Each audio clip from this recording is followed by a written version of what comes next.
Bring Exactly. it, You know how I could tell it was mid-season? What's that? Look at this packet. Yeah, this thing can kill Oh him. my Shoddy's God! thick. Look Yeah, at so it do be Shit. mid-season. Let's get right into it and talk about balance. We're gonna kick things off. Talking about just some general changes here.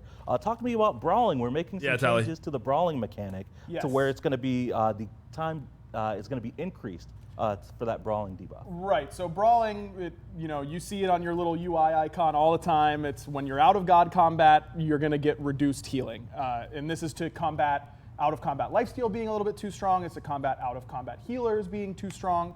And we think this system has been very effective at those things. But there are these edge cases where items like Divine Ruin, Brawler's Beatstick, Toxic Blade, their anti-heal application duration was longer than the amount of time it would take for you to become not brawling anymore. And so with one anti-heal item, you could end up being 80% anti-healed very, very easily. And so it led to a lot of edge cases that we didn't really like. So you'll see more changes later on in the patch notes that Divine Ruin, Brawler's Beatstick, Toxic Blade, items that have duration-based anti-heal like that, they will be going to 5 seconds. And now you will only be affected by Quality of this stream is dog shit, bro. Look at this. One given time. And this will also help gods like Wukong who kind of take themselves out of the play space and begin to heal in their ultimate. It'll just feel a little bit more natural that way. Cleaning some things up. Well, that's the only thing we got for general. Let's talk a little bit about some conquest-specific changes regarding XP. Lermy, you want to walk me through what's going on with that? Yeah, exactly. So we had a really amazing update to the conquest map in 9.5. We had the Knight's Keep. That was super cool, and we're really pleased. So that change is just your anti-heal from being out of combat doesn't apply for 5 seconds now instead of 3. With some of these XP changes, we noticed that supports were falling a little bit farther behind than most of the other folks on the map. So we wanted to help them out a little bit. We're increasing that base level of XP bonus, so that's going to be one really good helpful thing for them. And then, of course, if they're in mid, whether that's the junglers or the mids doing it, or the supports showing up as well, the mid harpies are also going to get a little bit more XP, and that's just going to help everyone stay a little bit more even. Most definitely.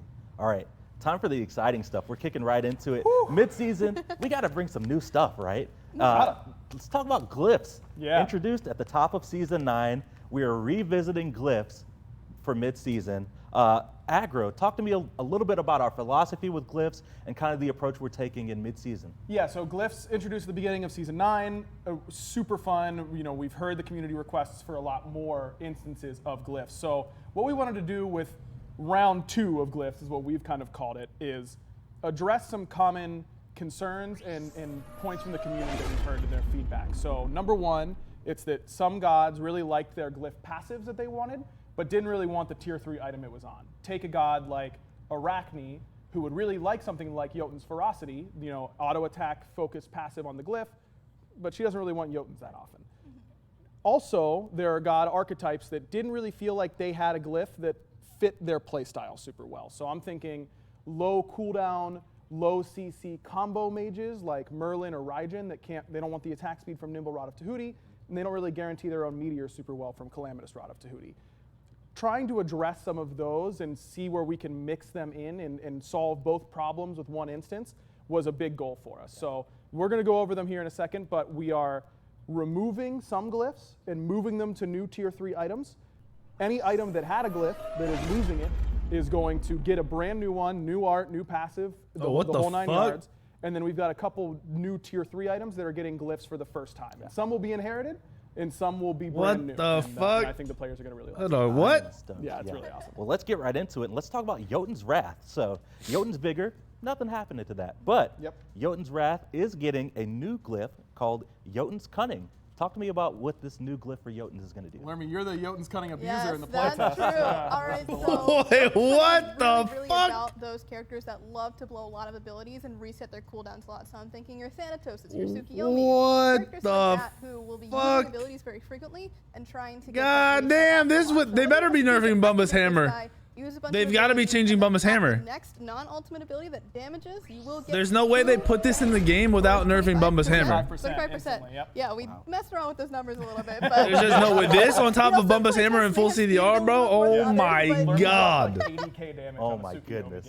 Yeah, so we played a lot with. You're about to be throwing Thanatos sites every fuck you. Literally one. Where it's absolutely insane. And the important part is that it's the non-ultimate ability as well.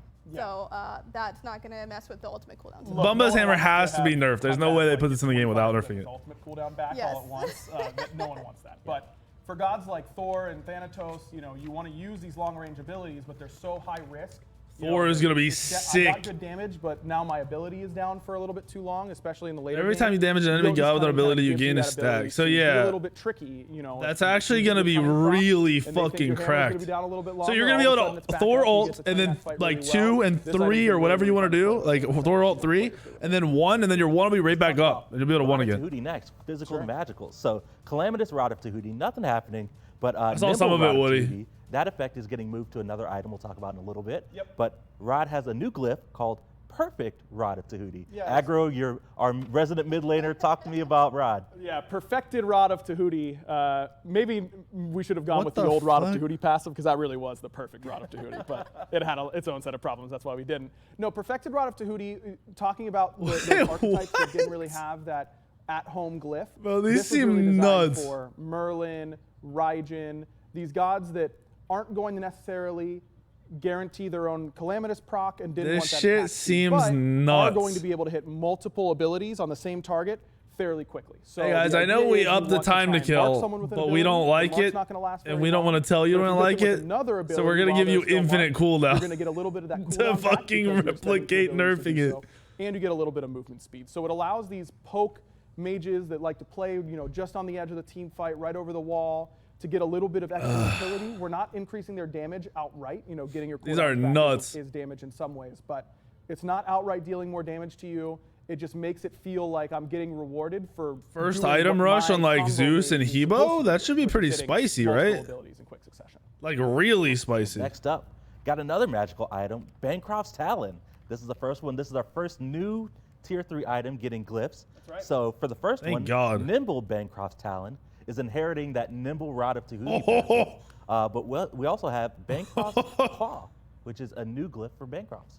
Yeah, Lermy, you want to take those? So What? Bancroft's Claw is really meant for those kind of mid-range mages that like to really get in the thick of things. I'm thinking your Jonquils, your Hades, just someone that really wants to be in the thick of the fight and that often builds a little bit tankier, a little bit more lifesteal oriented. Yep. What this item is going to do is basically reward you for getting in the middle of things and hitting a lot of people at once. It's going to give you a shield and it's going to give you some extra damage depending on how many people that you hit. Yeah, basically, What these the gods that fuck? want to get in there, you know, Hades and Jonquils, Why does the fucking glyph on this have 9 Gods procs? that have to be very close range. If they don't build enough damage, then they're not really threatening. If they don't build enough tankiness, So you're they just die doing too quickly. extra Bancroft's Claw damage kind of incentivizes you to build the damage based on your I know these magical power. numbers So if are you gonna hit be really 900 scary. It's, magical power. 1% of max HP. Hold on, what the per fuck is the math magical on that? power. Hold on. Basically, we recognize that if you see an RDO that's full tank with a Bancroft's Claw and she's just 12%, getting even that 900 percent magical shield power, this is for having very little 12%. power, no one's gonna have Bonus damage of the So, really, it 12%. looks very complicated, but it's pretty easy. They Build enough already damage, have and Soul when you go Reaver in, you don't even and have to hit fucking everybody E-Staff. around you. If you just cast abilities and people God are around you, damn. because this can stack, you know, you get 3 stacks. If I cast an Are ability, they gonna and go there's to 4 go gods Rod, or are around they me, gonna wanna go I'll proc this? on all 4 of them, and I only lose 1 stack. The math So on it's this per seems ability nuts. cast. So if you get in there with Hades, your fear all of a sudden gives you a big shield and does a lot of damage. How if is it you have only enough power. So there's 6%? definitely some inherent risk reward to it, but 900 this divided item by has been 75 One of the is not highest 6. pop-off potential items, but Am I missing something? It has its consistency issues, but I think that is what makes it really fun. You know, you get those highlight reel moments, but it's not 12. always super strong. And just real quickly on Nimble Bancroft's Talon, we felt like this is a really good spot for these magical ADCs who they were happy to get the Nimble passive. And Rod of Tahuti is good on Oh, basically it's still every mid. 6%. They kind of 3 lost, they kinda lost times. their bridge item a little bit. A lot of them So it's really like, especially 18%. casual players really like to go Bancroft's Talon because of the lifesteal and power that it gives you early. But it kind of Oh falls off my late. God. Now, you get your Bancroft's Talon early, you're feeling great. As soon as it starts to feel like that item's losing a little bit of effectiveness, just pop 600 gold in the bank on it, and all of a sudden, you're getting attack speed from it at the exact Bro, same if time. So it Hades really becomes smooths meta out the off of just process. one glyph, I'm gonna lose my fucking Important thing not mind. to forget here is that Bancroft still has its original passive as well That's right. on top of that. So Yep. you are going to be getting some extra power the lower you go. So again, with that risk Holy reward, I mean, you make fuck. those risky plays, they're about to go even harder. Yep. Hades mid. I get a was shield loving for Love it to see some too, mages bro. Get active, for sure. Absolutely. All Hades right, and let's talk Zhong. about another new item that's getting some glyphs in this mid-season update. Zhong already The can one-shot. Executioner. Lermy, I think you spoiled one of the Executioner glyphs on social media. Ah. Yeah. I did. Well, talk to me about the Ferocious Executioner. This is an inherited glyph from Yodan's Wrath. Yeah. Wait, So we that felt like stacks Executioner was a really great item to 20%? choose, mostly because it has some flex potential for both hunters and 80. Oh, this is gonna be hunters and nuts for jugglers. There we Kali go. and Arachne. And it also And was Nemesis. a really good bridge item as well. So again, you get it, it feels really Oh, good. shit. And in the late game, you're kind of like, it's fine still. But this one in particular, again, we talked a little bit about it earlier, how Jotun's Ferocity was good, but not really great. The other thing on is, though, the that auto Jotun's attack that they itself. added is gonna be But pretty now cracked not for a only lot of does those having, characters. this glyph on the Executioner bring it to All right, a well, whole we're gonna have a lot of new audience. builds, boys. It also opens it up for those auto attack assassins that could use it as well. Yeah. So this has been really, really fun to see on those auto attack characters. Yeah, it's kind of like ADCs always wanted this effect on Jotun's Yeah, you can only build one. They didn't really want to build Jotun. Now you get this effect that feels really good, and we were really focused on making sure that ADCs had a glyph option that wasn't crit oriented. You want the splashy tier 4. I wonder how thing, nuts first so you're kind of item forced into building crit in that way if you want Ferocious Death Executioner Bringer, would be Ferocious Death on Bringer. someone like Now, those Arachne. non-crit ADCs That you can know, stick these to targets ability-based easily hunters, and Chiron loves has the good base passive like damage. that. Executioner feels good. It's as a lone. I mean, passive ADCs item are going to like get a that, shit ton out of but that all of a sudden item you get a as very, well. very strong passive Let's boost. not So I be think that confused. I'm just even though mentioning this junglers. passive has been in the game. By the way, you still get Executioner's passive at the exact same time. Just putting it on this different item has completely revitalized it. I mean, Yeah, a lot of our Executioner play tests, is dog the shit. Feedback was like, wow, this item is really hit. It's cool. Yeah. All right. Bro, that item on solo warriors or on full defense warriors, good luck. Yeah. What's Good going luck on with this beating one? an Erlang Shen, boys. So this is the one that I specifically got to spoil on social media if you guys saw that. What the and, fuck? This one is insane, you guys. So basically what this does is it takes the Executioner passive and it turns it up to 11. You basically get even more prot shred, but there's a lower cap, so it's at 2 stacks now. And also, your attack speed is capped at 1.75. What So what the that means is even if fuck? you buy more attack speed, you are stuck at 1.75 as long as you have this item. And so just as a quick note for you guys that are like, well, what about Silver Branch? What if I get Silver Branch with this?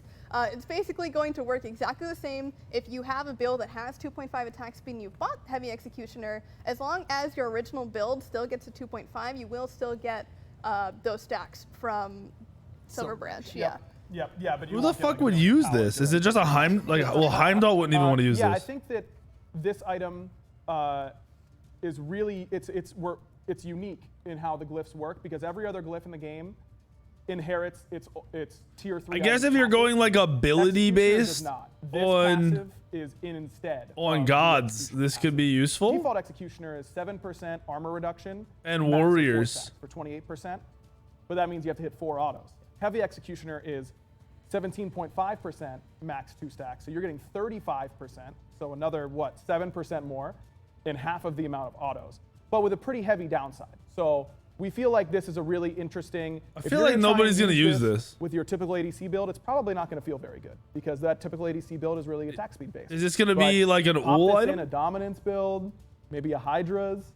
All of a sudden, you're not attacking that fast, but you are hitting like an Susano, absolute maybe? truck. And it's really great on auto attack assassins as well. Nemesis, Arachne, gods like that have really felt good with this item. And don't forget that No. Executioner passive works on Maybe objectives Nem as with a well. certain So, build. Fire Giant getting 35% reduction on fire, is that good? 'Cause That's pretty good. I think it might be pretty good. This is a weird item. Yeah, I have to echo that sentiment. That's a really weird item. Jungle and those auto attack cancels with this item. Oh my goodness, Yeah, they feel good. I feel It like is the auto attack insane. on So Susano would be definitely useful. Try splashing this item in. Get used to that downside because of course it is still very steep, but I mean it's worth it. When you pop off with this item, oh my god, it feels so cool. It definitely is one of those items that Why would it feel just so plug and play into cool? what you have been doing, it probably isn't going to feel that great.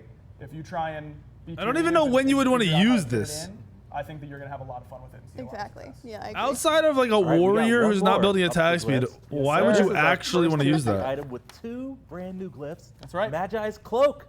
I'm excited about this one because I know this is one of my favorite items. Well, you I get heard the that. bubble. There are going to be a lot of different bubbles. Yeah. What going the around on the no? battleground. So let's talk about Magi Shelter first. Aggro, what's going on with this one? Yeah, so Magi's Cloak in general, I don't think anyone is really arguing that it's a very strong item when it's good, but it's hard to fit in the build. No, it's not. It fits in every build. As a carry player, I really wish I could buy Magiz. No, ADC players should not be building defense. I'm going to hope that my support or warrior or someone else is going to have the opportunity to buy Magiz Shelter. So the way Shelter works is that when your bubble gets popped, you're going to look for your nearest ally within its range, and if there's an ally in the range that doesn't already have a bubble, so they don't stack and all that kind of stuff, they're going to gain a Magiz bubble for a short amount of time. So you get to really be a little that bit is more OP as with fuck. your option. It's kind of like an aura Magiz in a way, but it's only going to apply to one ally near you. That is OP as this is an item fuck. that we saw probably, I'd say this was the item that was most popular in a lot of our playtests and easiest to pick up and see a lot of success with, because if no one's around, oh well. They are making glyphs nuts because you have to make the choice of whether you want to do something like this and help your team, with the duration or you want to go just full fucking raw dog damage. We feel like that there is enough time where you can wait out that Magiz bubble. Supports are definitely going to build it. Yeah, and again, like we have supports and solo could throw this in their build. 5 people easily. buying Magiz Shelter, and it doesn't really work very well like that, because you try and pass around the bubble, but it doesn't. It like you can't do it because everyone already has a bubble, and every time that the bubble gets popped, like you're not even passing it to anyone. Yeah, the more Magiz that are on your team, the worse Shelter gets. But if you're the only Magiz user and you've got Shelter, and you're going to be, next to your back line or next to another front liner, bro, this shit is nuts. Some benefit from it. So this is we really like where this item ended Magiz up in the sense now that is 2. That's literally all it is. You now have 2 fucking bubbles attached to it. A lot of these all the other glyphs so far have been more damage class based. This one feels really good as a frontliner to feel like I'm helping. Yeah, Dream, you're good. And I'm still getting the benefit myself. Most definitely. All right, and as is with all of our glyphs, we kind of have one option that's kind of in line with what the item passive already does, and then we have another glyph option that kind of goes completely left field. And Aggro, I know you spoiled this one on social media. I did. Talk to me about Magi's Revenge. Yeah, look, sometimes you get annoyed when someone pops your bubble, right? Like you bought it to get popped. I understand that. But at the end of the day, I don't want to lose it. It looks nice. I feel comfortable with it. Right, it's shiny. I want to get some revenge on the person who pops it. So this is really great. Shelter is very good for your defensive oriented. This is weird, Revenge, bro. I think, is excellent on dive-oriented assassins and dive-oriented warriors who are going to be lone agents going in there, and whoever pops their bubble becomes marked for revenge. This shit's going to be annoying. Then that god is going to take increased damage from all sources and give enemy gods movement speed. So basically, if they pop your bubble, you get movement speed, and so do any allies around you that are near the god that has that mark. So what? It gives your teammates movement? Oh. Think, like, do I even want to? I really want to do this right now. Yeah. Can you do it? Because I don't want to do it. And it just enables those backline dives to be a little bit better. And hard CC is great in the game, and it will be until the end of time. Making sure that this is kind of like fully end all be all nerfing CC. Finding ways to have interactive. Interaction points. I feel like phrase, to make players think, is this the right time for me to use my hard CC, and not just have it be blanket good all the time. We think is a really cool design space for us to explore and try and remove. This is weird though, because as a damage dealer, I don't think I want to build Magi's. Like, unless I have to. For glyphs, I'm super excited for players to get their hands on them. I'm also super excited to see how these new glyphs kind of open build paths back up. Lots of new options for people to try and get creative with those builds, but we've got something else that's gonna kind of open up those build paths a little bit more, I think. We've got a brand new item tree for the first time in what, 2-3 years since the Arthurian item. Oh no, what is this? Goodness gracious.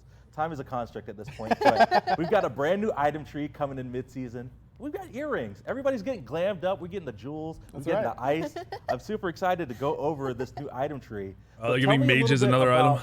With every new item tree, we like to theme them a little bit and have all the items in the tree do a specific thing. Talk to me about the approach for this new item tree. Sure. So the Arthurian items were our last brand new item tree, and that's definitely the best comparison. That was kind of the building blocks that we went off of for this item tree, because there are a lot of things that were really successful about the Arthurian tree.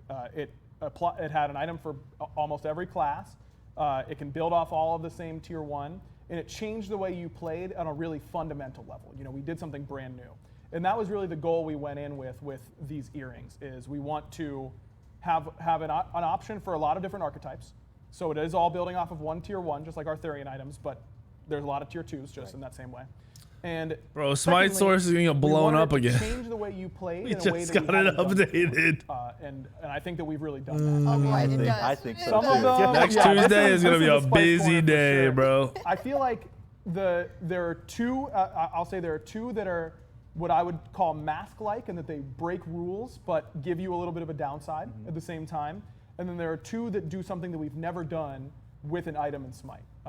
So I'm really excited. I'm excited. Well, let's get past the tier 1 and tier 2 really quick and talk about the spice. Yeah. So the tier 1 is going to be mystical earrings. It's 400 gold, and the stat is just plus 15 MP5. That's your tier 1. Yep, just like Arthurian items, the tier 1 pretty inefficient. This is a different route. That was very expensive. It's for kind cheap of a luxury though, stat. yeah. This is so very you're never just gonna build the tier 1. Stat. The way items have to all have. Watch this be a first item rush, so you can just go straight into the tier 2. We wanted to get something that is applicable to all of these, but this is not intended to be a particularly great pickup. Cool. All right. Next up, the tier 2 is going to be Gleaming Ear Cuffs, and it's going to build into the first tier 3 that we talk about. But it's just got some base stats, some power, both physical and magical. Oh no, it's another auto attack item. MP5 yeah, I think we can just kind of go through all these tier 2s real quick, because none of them are going to have any passives. Just trying to get you to those. 20 physical power seems like a lot. The tier 2 Jewel Studs is going to build into Sphinx's Bobble, which we'll talk about in a little bit. Again, physical and magical power, but cooldown reduction and reduction on MP5 here. Yep.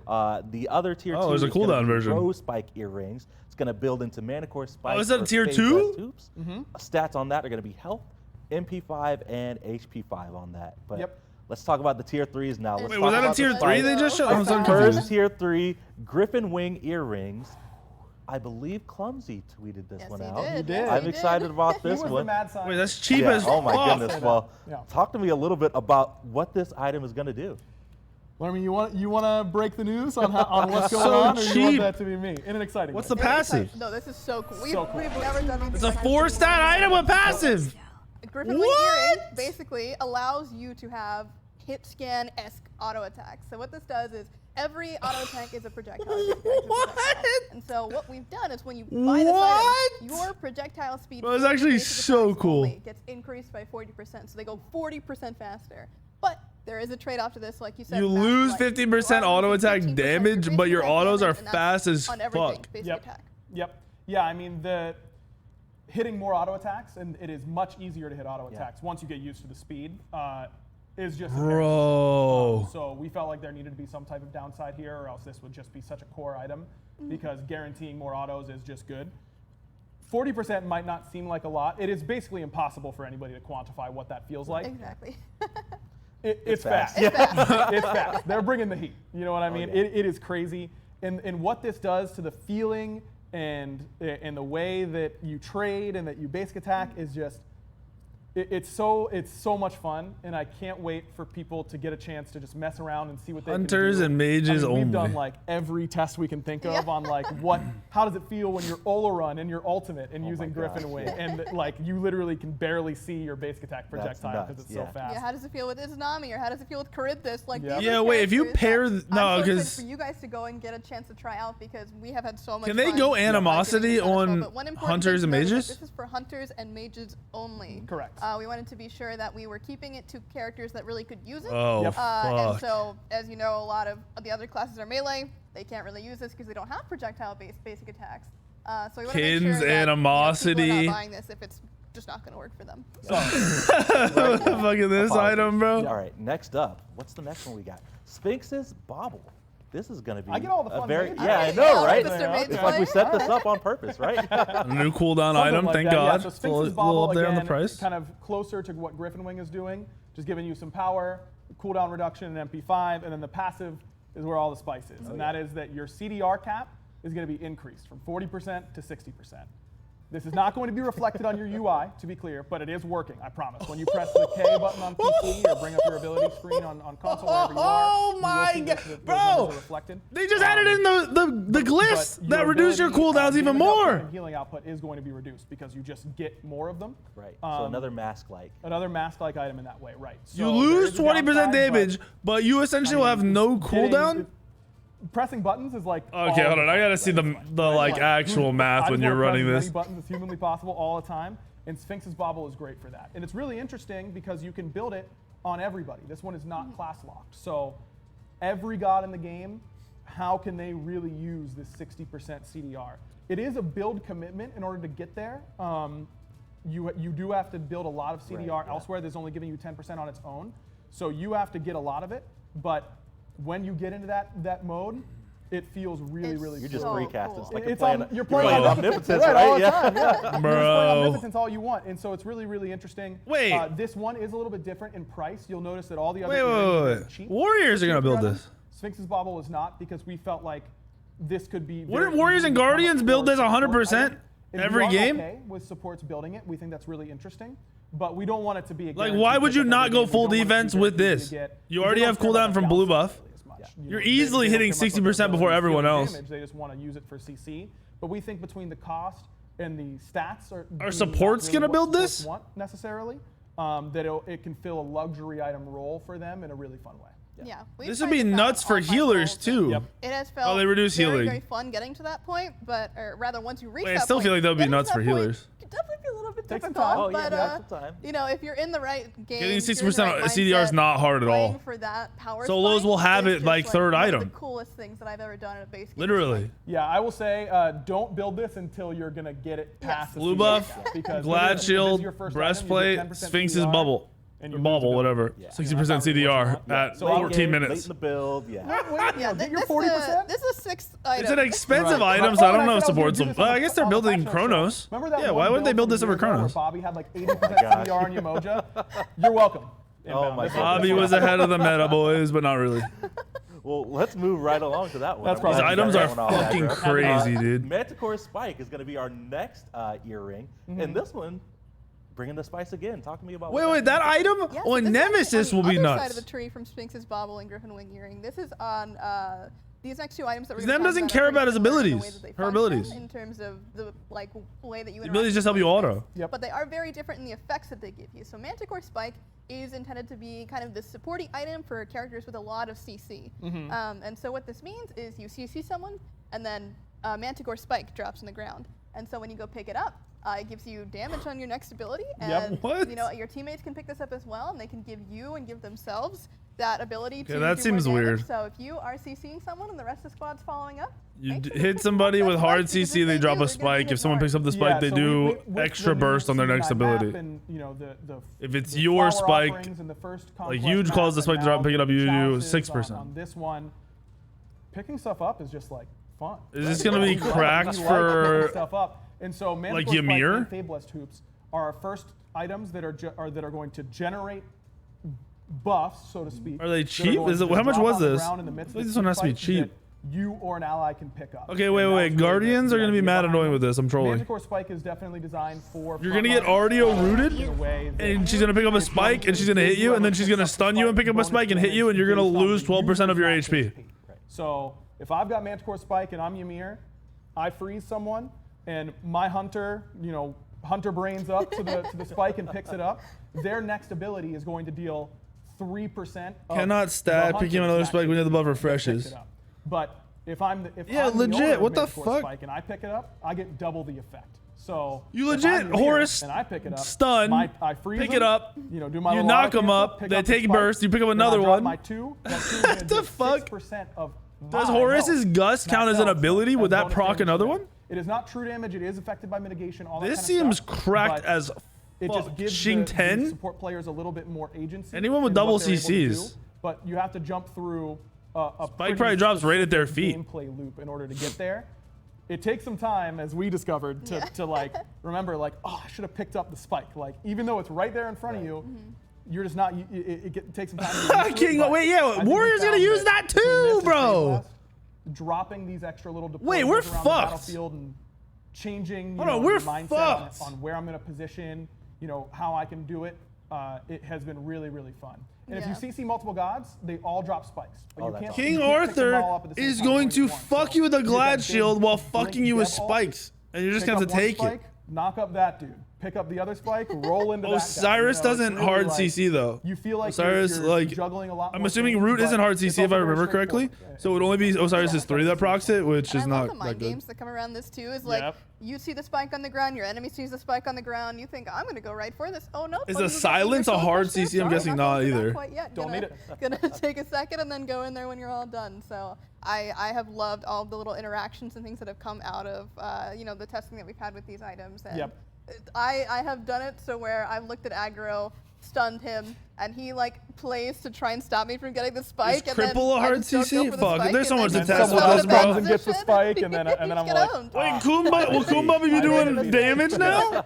yeah, it's been. Our Guardian Soul, our Soul is about to just We've fuck got one everybody. more, tier 3 earrings. So to our talk support, about. sorry, our support's literally Fabless just gonna Hoops, spikes a be little bit OP? pointy. How about we pick some flowers? Talk to me a little bit about Fabless Hoops. Yeah, Fabless Hoops are the item that is aimed at those healers a little bit more. So we decided that this drop mechanic felt very fun and that it felt very natural to do it when you're healing your allies. So if you're walking around, you heal an ally, a flower is going to drop in between you and the target that you've healed, and whoever picks it up is going to get a shield based on their max HP. It doesn't last for a super long amount of time. This is more designed to be in combat, running around, grabbing your flowers as you can.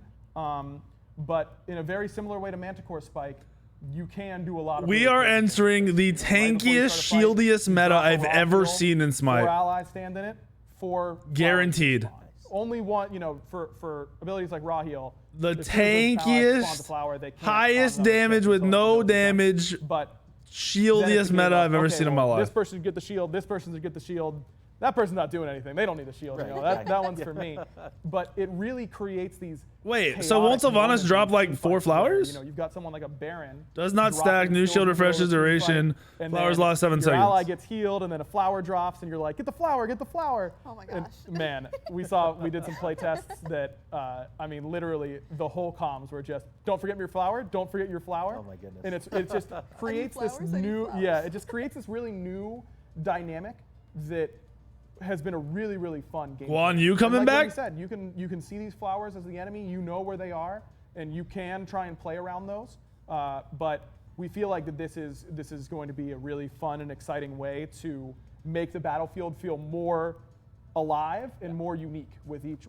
I'm different scared of this patch. And it's not just when you heal an ally. Because by I the way, it's think also if an allied god supports dies around you, and you'll spawn a warriors flower. and guardians That's, are so going nod to be some of our fucking longtime nuts. players for an old passive that I missed. And even like mages that are kind of tankier, Jean-Qui Hades, they're going to be nuts. Getting those flowers, but you actually do not get a flower if you heal yourself. So if you're Hercules, Correct, that's a good point. pressing 3, you're not getting a There's a flower. lot But of potential if builds you coming out of this, bro. Yeah, you'll get a bunch of flowers. I'm But wondering if we're going to this enter a one Smite where meta where you'll multiple press builds the are actually Yep, great point. meta. Well, that wraps it up for our brand new item tree, the earrings. Again, I'm super excited for all that stuff, but we're just moving right along. We have so much to talk about. Oh my God, we haven't have covered more this. Oh, Lord. new stuff. Wouldn't be mid-season without an item rework. Weekend How has a about strict item rework, subscribe or right? be okay Yeah. with Taking a suffering? look at the No. masks I have a this strict, I'm update. running ads I to make know the money, masks have bitch. been really So either kind shut of- the fuck up especially with the start and of deal with the season nine, ads or with, subscribe. Specifically looking at I got the bills to support role pay. and all the mage supports that we've been seeing. Yeah. What you crying? We are making some changes to masks to kind of open them up a little bit more. Talk to me about what we're doing. Yeah, so just before we get into the details, I think it's good to go over why we decided to do this with the masks. And like you said, Lono's in particular has been unbelievably popular this season. What the ESAC fuck? support, historically, Cirquette, Fenrir support have really used New that starters? effectively. And now, Robin. we're all running away from Robin. Oh no, dude. We think that our players have made it very clear that they love flexing their class, doing something a little bit different outside the norm. And we think that our players really like being able to do that as early as possible in the game. If a player wants to play a mage support, they want to play a mage support from level 1, not once they get Lono's mask a little bit later on. And the way that the masks were also working, just being all at once as you buy it, you kind of go from like dealing a little bit of damage and being kind of tanky to dealing no damage and being super tanky all at once. And that steep drop off, and the opposite being true for Rangdas. That steep drop off just doesn't feel very good or intuitive to play as or against. And it also creates, a big barrier to entry for our players who are just starting to figure out what they want to do, their identity as a player, how they want to build. Do you build Lono's Mask second or third?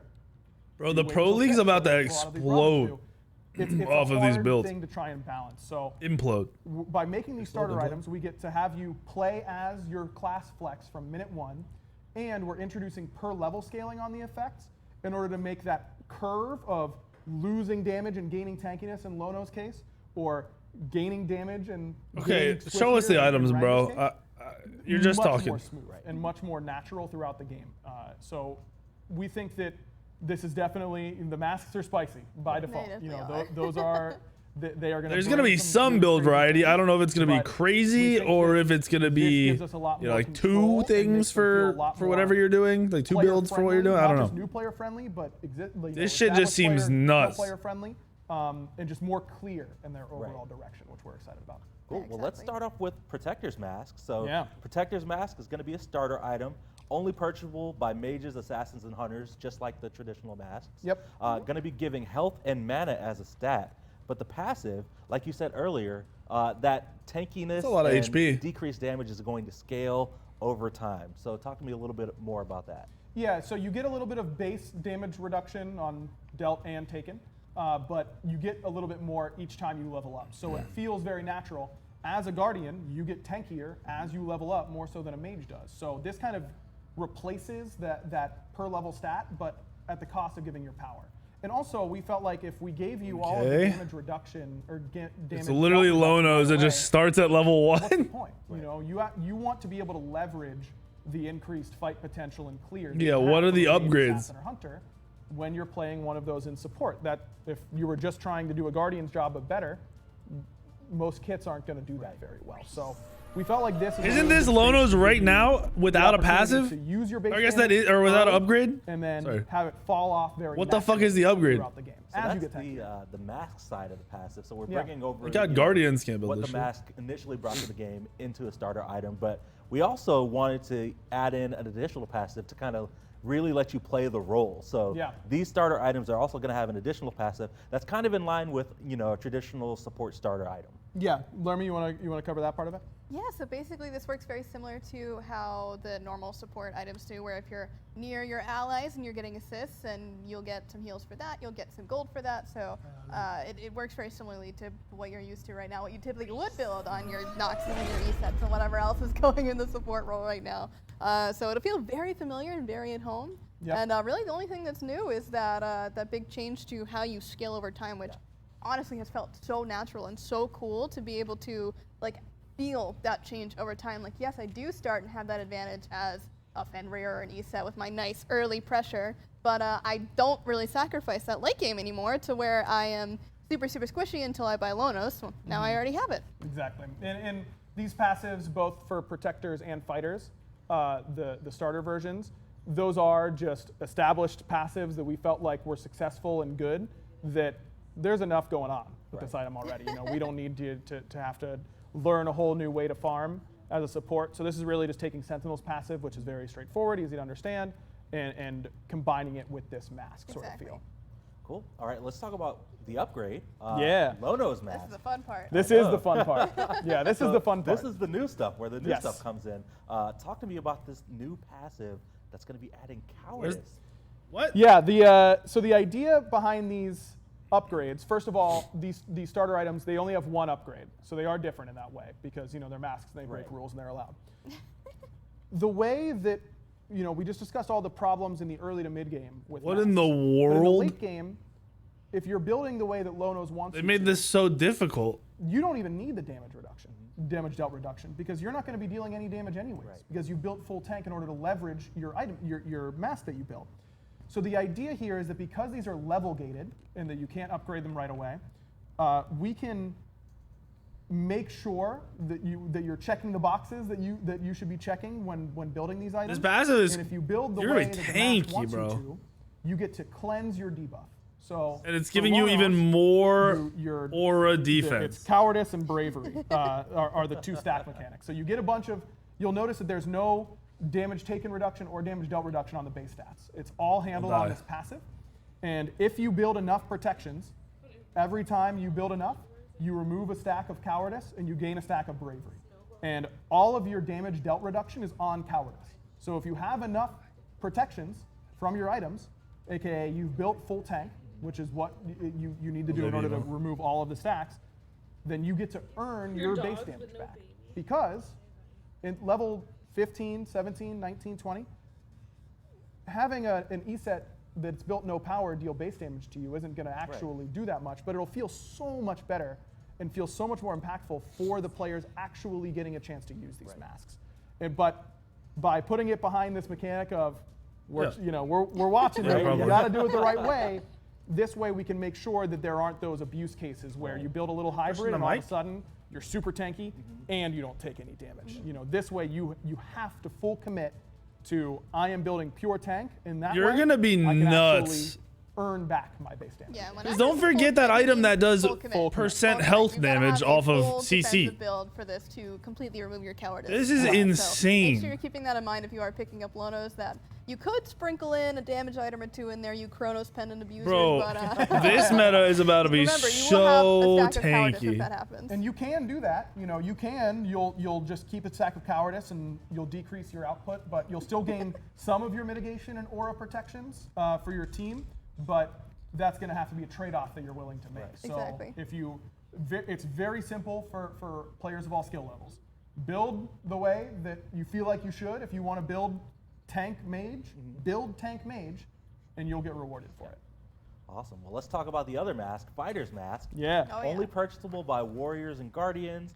Of course, like we talked about earlier, going to be smoothing out that curve of 10% CDR off the start? Squishier while dealing more damage. What? But this item passive is actually going to grant you some MP5 and also grant you true damage from your abilities to minions. Yeah, this is just the sands of, just like Protectors was Sentinel's gift, making sure that we just have a clean, easy to understand, successful passive that's already proven. This is Sands of Time brought over. This is the type of passive that you want on a warrior that's trying to lane, or a guardian that's trying to lane as a damage dealer. You're going to need some MP5. You're going to need a little bit of extra damage to clear. This way you actually get to compete. Cool.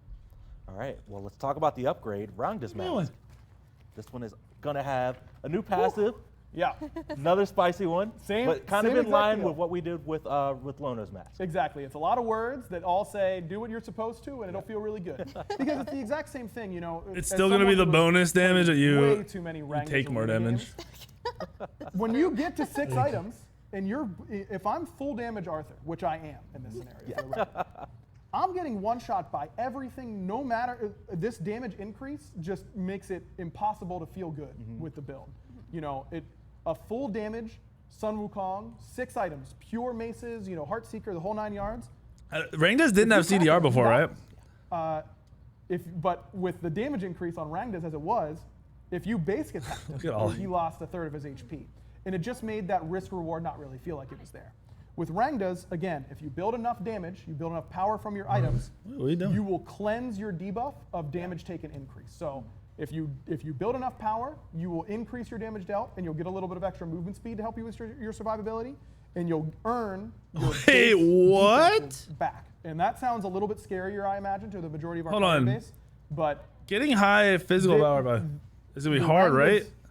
Theme is I one-shot you, you one-shot me. Are you ever gonna have enough strength to as a backline, to get rid of all 5 stacks or gain all 5 stacks? Thoth won me 3 times. I was like 20%. You're out of there. Yeah. Like I was like, oh my god. What was it? Thoth mid versus Chalk mid. It was a great time. Shout out F dot. Yeah, it was so much fun, and it just felt so much more smooth and natural because right as you're getting to level 20, you're like, man, I'm doing a lot of damage, but I'm taking so much extra damage. It's really hard to play in these team fights. Then you get Rangdas. As long as you build enough power, you get your base defense back. And so you're still taking a lot of damage from damage classes, but like tanks can't solo you for free. Wait, when you upgrade this, you no longer have the increased damage taken? Extra damage. This replaces that whole passive? I think that this will feel a lot better. Holy shit. Again, in that example, I was playing chalk mid. I built a shield of regrowth because got to go fast. Holy shit! So you go from taking a fuck ton of damage to taking no extra damage and just pumping.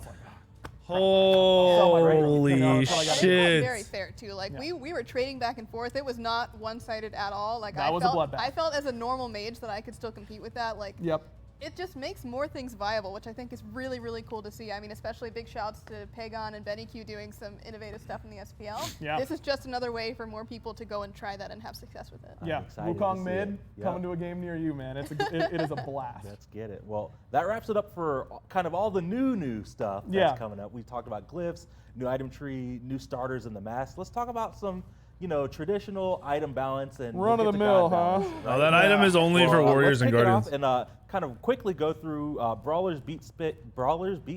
I cannot talk today. Divine Ruin and Toxic Blade. Of course, Rich. All getting a decreased anti-heal debuff duration from. They're just matching that with that change they announced at the beginning. Exactly. We talked about it at the very beginning of the show. This just makes sure that you're only being anti-healed by an anti-heal item or the brawling debuff.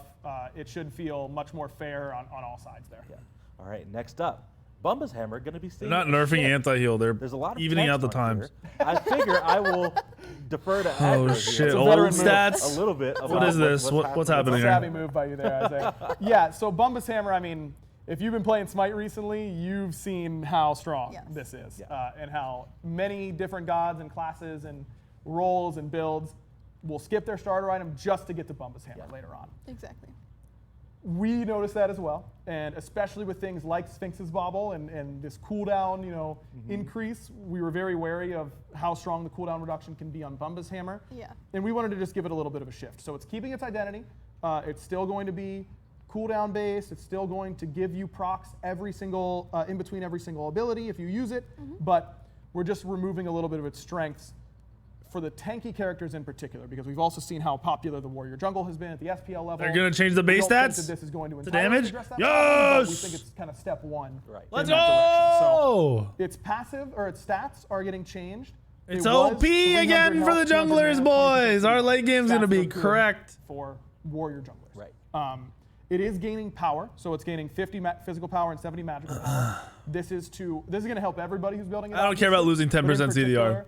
Full damage builds are going to be able to use it. Never had pen. It still has a little bit of health. And it's right? It never had pen? Wait, did it have pen? No, it didn't have pen. But the real change is in the passive. So the passive was giving you 80 true damage, a second off of all of your active cooldowns, and a 5% max HP. It's a fat-ass We're heal. that heal to be flat so that it's still good. 120 health is about where 5% of an assassin's HP was. Yeah, that's still fat a heal. But for warriors, it's going to be significantly worse than it used to be. And we're changing the. Yeah, I was overcapping CDR with Bumbas in my builds. Non-ultimate abilities. So, these abuse cases where you could use your ultimate to start a fight, go into the jungle. Holy shit! Camps, come back, ult again. 20 seconds later. Everyone's still gonna be so tanky, is what I'm worried about, though. Fuck. Yes. Is it fun for them? Not really. And so we just felt like this was important with how much more CDR is going to be in the game potentially with Sphinx's Bobble and things like that. That we take some time to address. Okay, with that change we though, still expect Bumba's Hammer to be pretty good. It's gonna be. It is gonna be harder to hit 60% CDR. To the broad majority of every Transcendence and more. To I guess it's not junglers who can use it well. Exactly. If you go Jotuns, Hydras, and Arendite, gonna be increasing and Sphinx's Bobble and Bumba's Hammer, you have full CDR and you go Heartseeker. We remember you glyphs from 9.1. If you wanted to do that. Forget about you anytime soon. So we have been noticing that some of the Heart Ward glyphs have been kind of left in the dirt a little bit, and we don't want that to happen. We love these passives, and we think that they can be a lot of fun. But, maybe fitting Heart Ward into your build is a little bit difficult nowadays. This should maybe give you a little bit more of an incentive to go for it, especially because this conversion rate is a little bit better. Yeah. Yep. All right, and talking about the other glyph for Heart Ward, Amulet of Silence, going to be reducing the internal cooldown of the silence from 45 seconds to 30 seconds. Yeah, just like Lermy said, wanting to give Amulet a little bit of a boost. That's one of the lesser purchase glyphs, so we wanted to just try and bump that up a little bit. I feel like the Amulet of Silence is very, very strong. It just, you got to kind of know how to use it. I think that having it up more often, it's a free CC that you get to add into your kit. Never bad. So I think Silence is going to be a lot more attractive after this. I agree. Well, speaking of supports and talking about Heart Ward Amulet, let's talk about support starter items. This is so cool. This is a good change here. All support starter items can now be upgraded at level 15. Talk to me a little bit about what we've been seeing in support and why we decided to make the change. Yeah, so we've been, keeping a close eye at all levels of play, right? But especially when it comes to when players come to us and say, well, I'm so much farther behind than the rest of my team as a support. I don't really even get to my upgrades a lot of the time in some of these games. So we want you guys to feel like you still can get to that point. So even though you still have that little bit of restriction of, yes, I am the support, yes, I You will go animosity at level 15. gold losses because I need to split with people. Now it's going to be a little bit easier for you to get to That's that point fucking and, stupid. snowball that even further, with someone like That is Boone, that fucking can, give you a lot of extra stupid, gold. dude. Playing around those has been so much better now that you can get it a little bit earlier, and that also ties back into our conquest change a little bit earlier with that extra XP for the person furthest behind, which typically is the support. Right. Yeah, I think that you're going to see a lot of support-focused buffs, particularly in itemization here. Yes. And that's, obviously we see all the noise on Twitter, but the most important thing is that it's backed up by our stats at the same time. It's always a balance of community perception and what the players are feeling versus data at the same time. And this is an instance where those two things came together pretty cleanly. Yeah.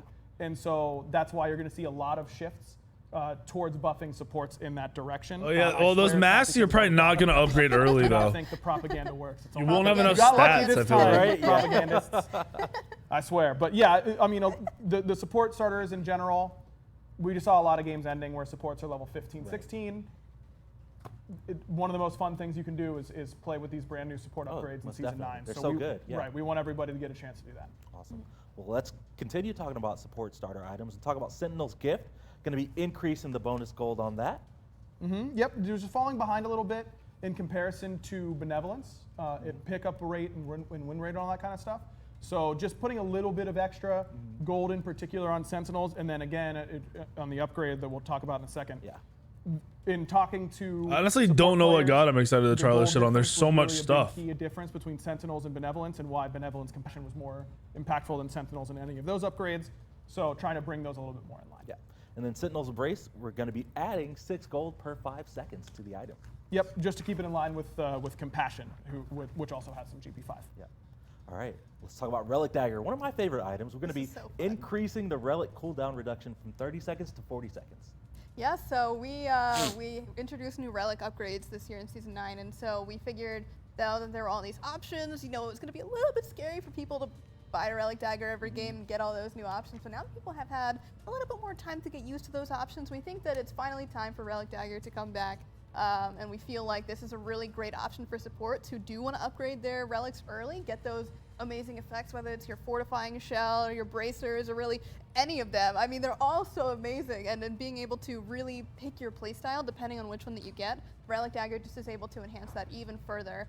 And so, at least I personally am so excited to be able to use this item. Who doesn't love the Relic Dagger abuse? Relic Dagger comes back, dude. I don't know. It's going to be hard to fit no build. Relics and other classes are, and they exactly. have less gold to work with already. So you kind of get double dipped in that instance. Relic Dagger means that your investment in those relics actually gets to pay off a little bit more frequently. All right, moving right along. Tyrannical Plate Helm. We're going to be increasing the minion buff that gives you health and attack speed to the minions. We're going to be increasing that by 5%. Yeah, going from 20% to 25%. With the changes to towers in particular in 9.5 and 9.5 that could be pretty valuable on those mages they were talking about, right? Like John Queen Hades with the shield and the extra damage. Hitting a little bit harder, and it's just a little bit harder to siege right now in general. So we think that giving it a small buff. I hope this creates a lot of variety. Is going to help it maintain its identity in a healthy way. Yeah. Nice. All right, Mail of Renewal, going to be increasing the physical and magical protections from 20 to 30. Dang, it's been a long time since we've seen this item, know, but right? I swear to you guys, when I pick it up, I feel so good every Yeah. single time, and I'm giving my team a heal, a little Fabless, Hey, action, there you go. maybe. Oh. Ooh, a little synergy there, all right. But, Theory crafting already. but yeah, this item has been under the radar for a long time. I think it is kind of, an item Yeah, that Raze, is you really missed a difficult lot. to really A see lot, the a effects lot. of. So we want to make sure that if you do go for this item, you're feeling a little bit better about it, because typically I'm these, trying to wrap my glowing brain emerald around trees all that the focus potential on things. health, and so You wanna gotta make be sure what we're that, gonna be able yes, to you're do. getting your health, but you're not giving up too much protections for it either. Yeah.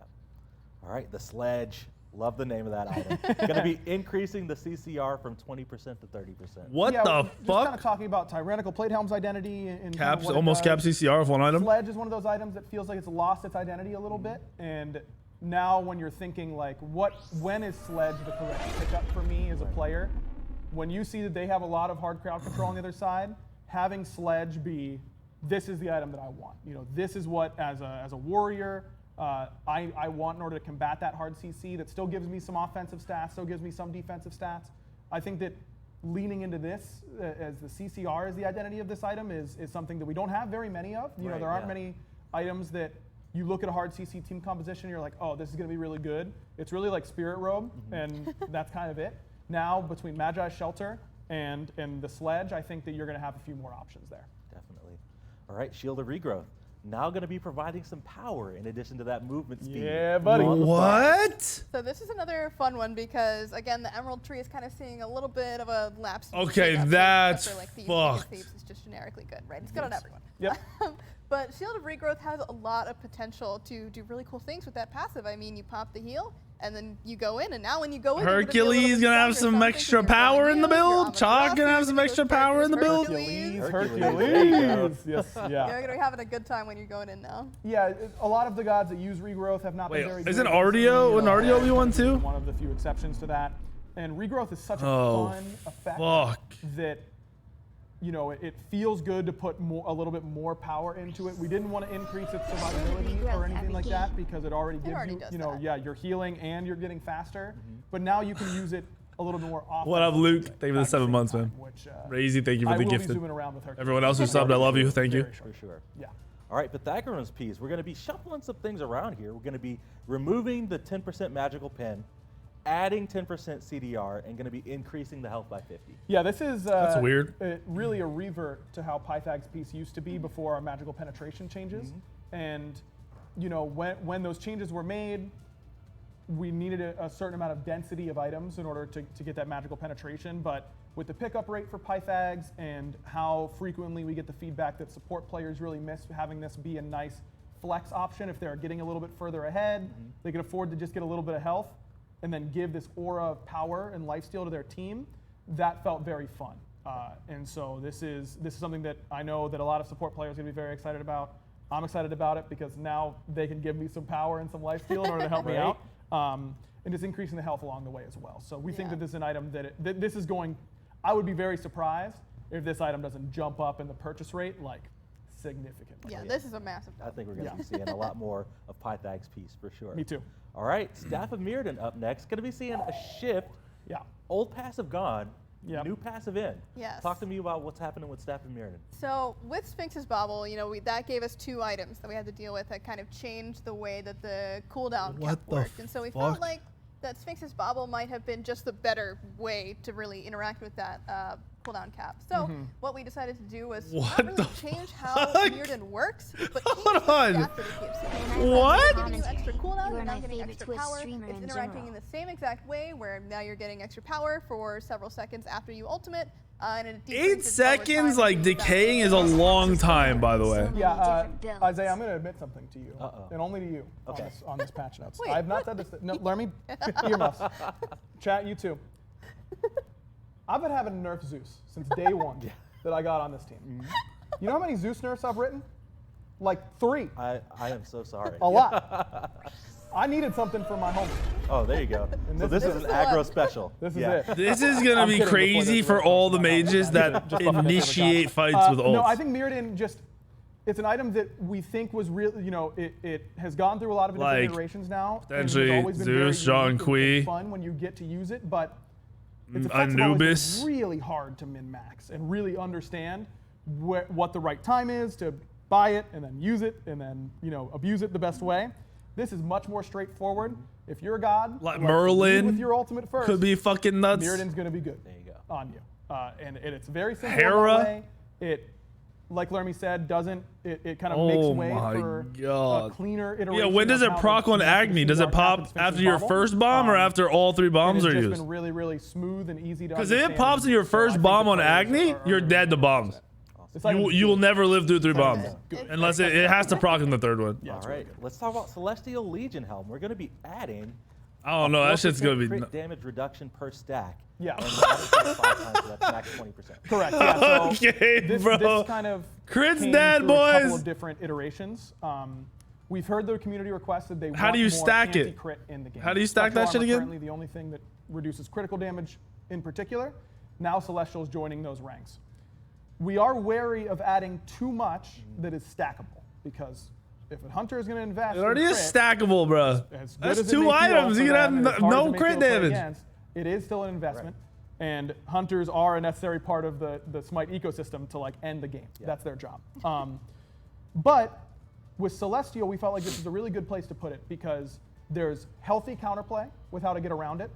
20% is only when it's fully stacked, and remember that you lose stack each time you take any physical damage. Yeah, it's not gonna be that nutty, but it's just added. It's just extra. And I see that the enemy mage or the enemy support has got Celestial.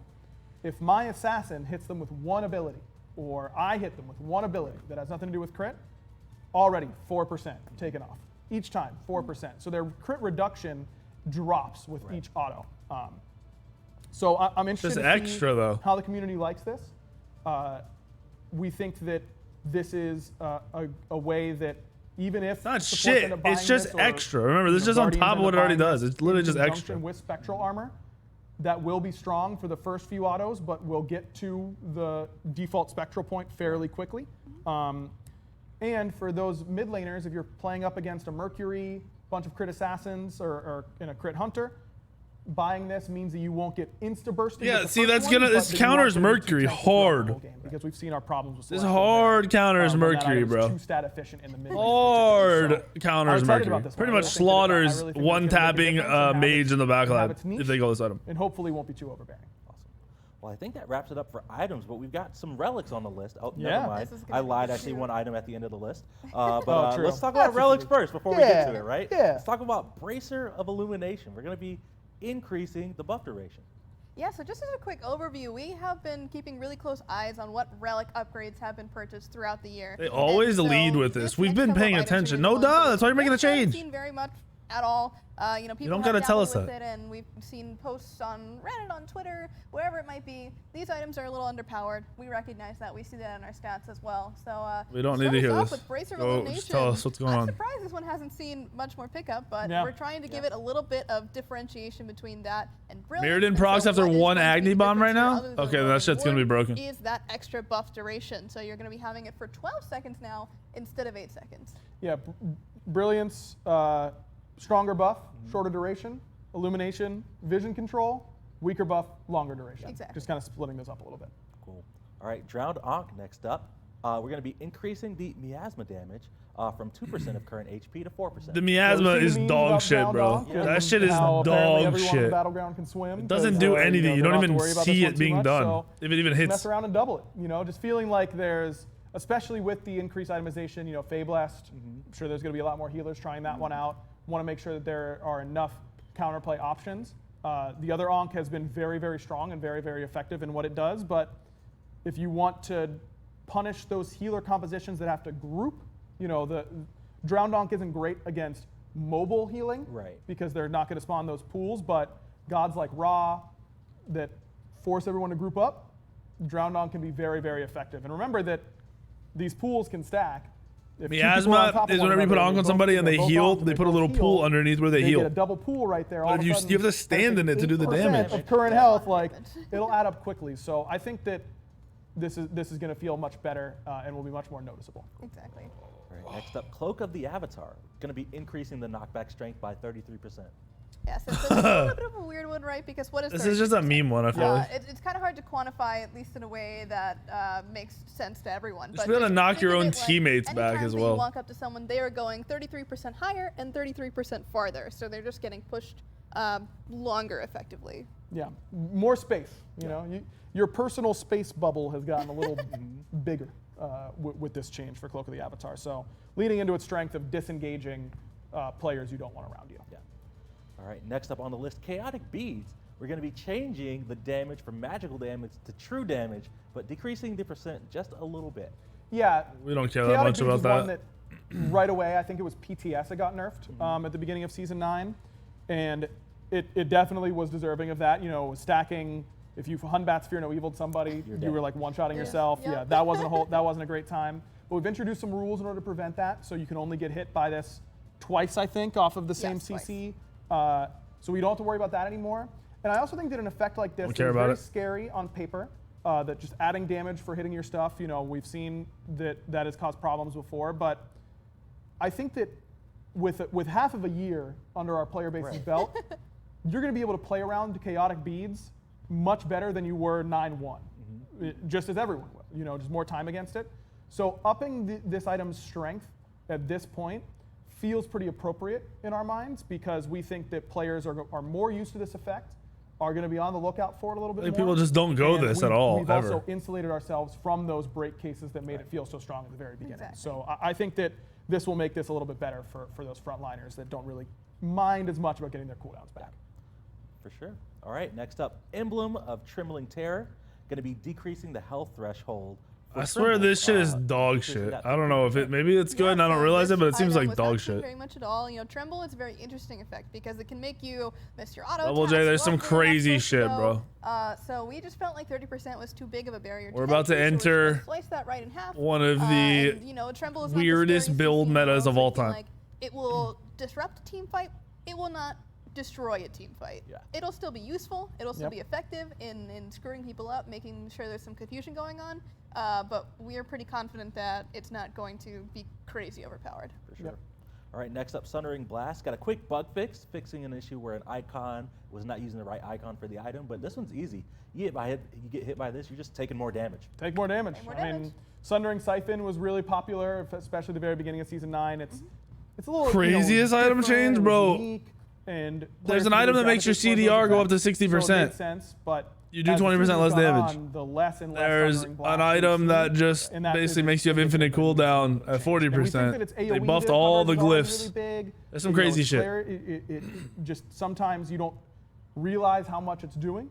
We think with this buff, and remember you get 2 charges, so even though it's only 2.5%, there's a passive that makes your autos hit scan. It's pretty significant because that's 50%. From an item. You know, it also reduces your auto attack damage. It's not a glyph. Just give it a little nudge, you know? Yeah. AoE, damage increase, and damage on fire. No, they buffed glyphs. And we want to be sure that doesn't just completely take. They're trying to make Sunder come back. That's not a good Relics, thing at all. Thorns of Overgrowth. We're just going to be increasing the radius from 55 to 70 units. Yeah, so typically with thorns, you know, we have not been seeing a lot of them overall, but we feel like I don't know if I'm happy. I'm scared. Really good about getting your cooldown back up, so we feel like that filled up that niche. I'm literally scared of this patch. I've never been scared of a patch before. A little bit more challenging to deal with because it's all about getting in the thick of things. Because you can't. There's no way to know the outcome right now. I don't know what will be really good and what won't be. If people are outside of basic attack range from you, you're not getting anything from that. So we want you to be able to chase down those people that are slightly outside of that range, or really playing to the maximum distance that they can be. So increasing it to 70 is just giving you a little bit more leeway of who you can affect with this item, and is making it so that it's a little bit more interactive when you pop it. I have like 10,000 worshippers on 5 gods. One more item that was towards the tail end. Play every god at its peak level. We're just updating Silver Branch Bow, letting in the item description, letting people Mercury didn't even get affected by this. Right, this is just to clarify to make Warriors sure and Guardians are going to be potentially like, just unstoppable. Attack speed cap is 2.5. It does Heavy Executioner caps your attack speed, but it does not change your attack speed cap. Yes. I'm sure that made a total sense and did not confuse anybody. All right, well, that wraps it up for items. Before we get into gods, Lermy, I'm going to pass it over to you. We've got some changes and some adjustments to Diminishing Returns and crowd control. Yeah, so this is going to be a very, very big update. For those of you who are really, really ingrained into the inner workings and mechanics of Smite, you'll recognize the name Diminishing Returns. And so this basically is a system that helps to protect people who have been hit by multiple hard CCs back to back to back. And so how this works is that every time that you're hit with a hard CC, they're tightening up the way this works. Diminishing Returns. And so we just want to make that very, very clear now. And we're doing that by putting an icon on your buff bar, which will have a timer. Oh wait, they're nerfing DR. Additionally, we're changing how the DR stacks up over time as well. They're nerfing it. So the max stack count was previously at 2. We're changing that to 4.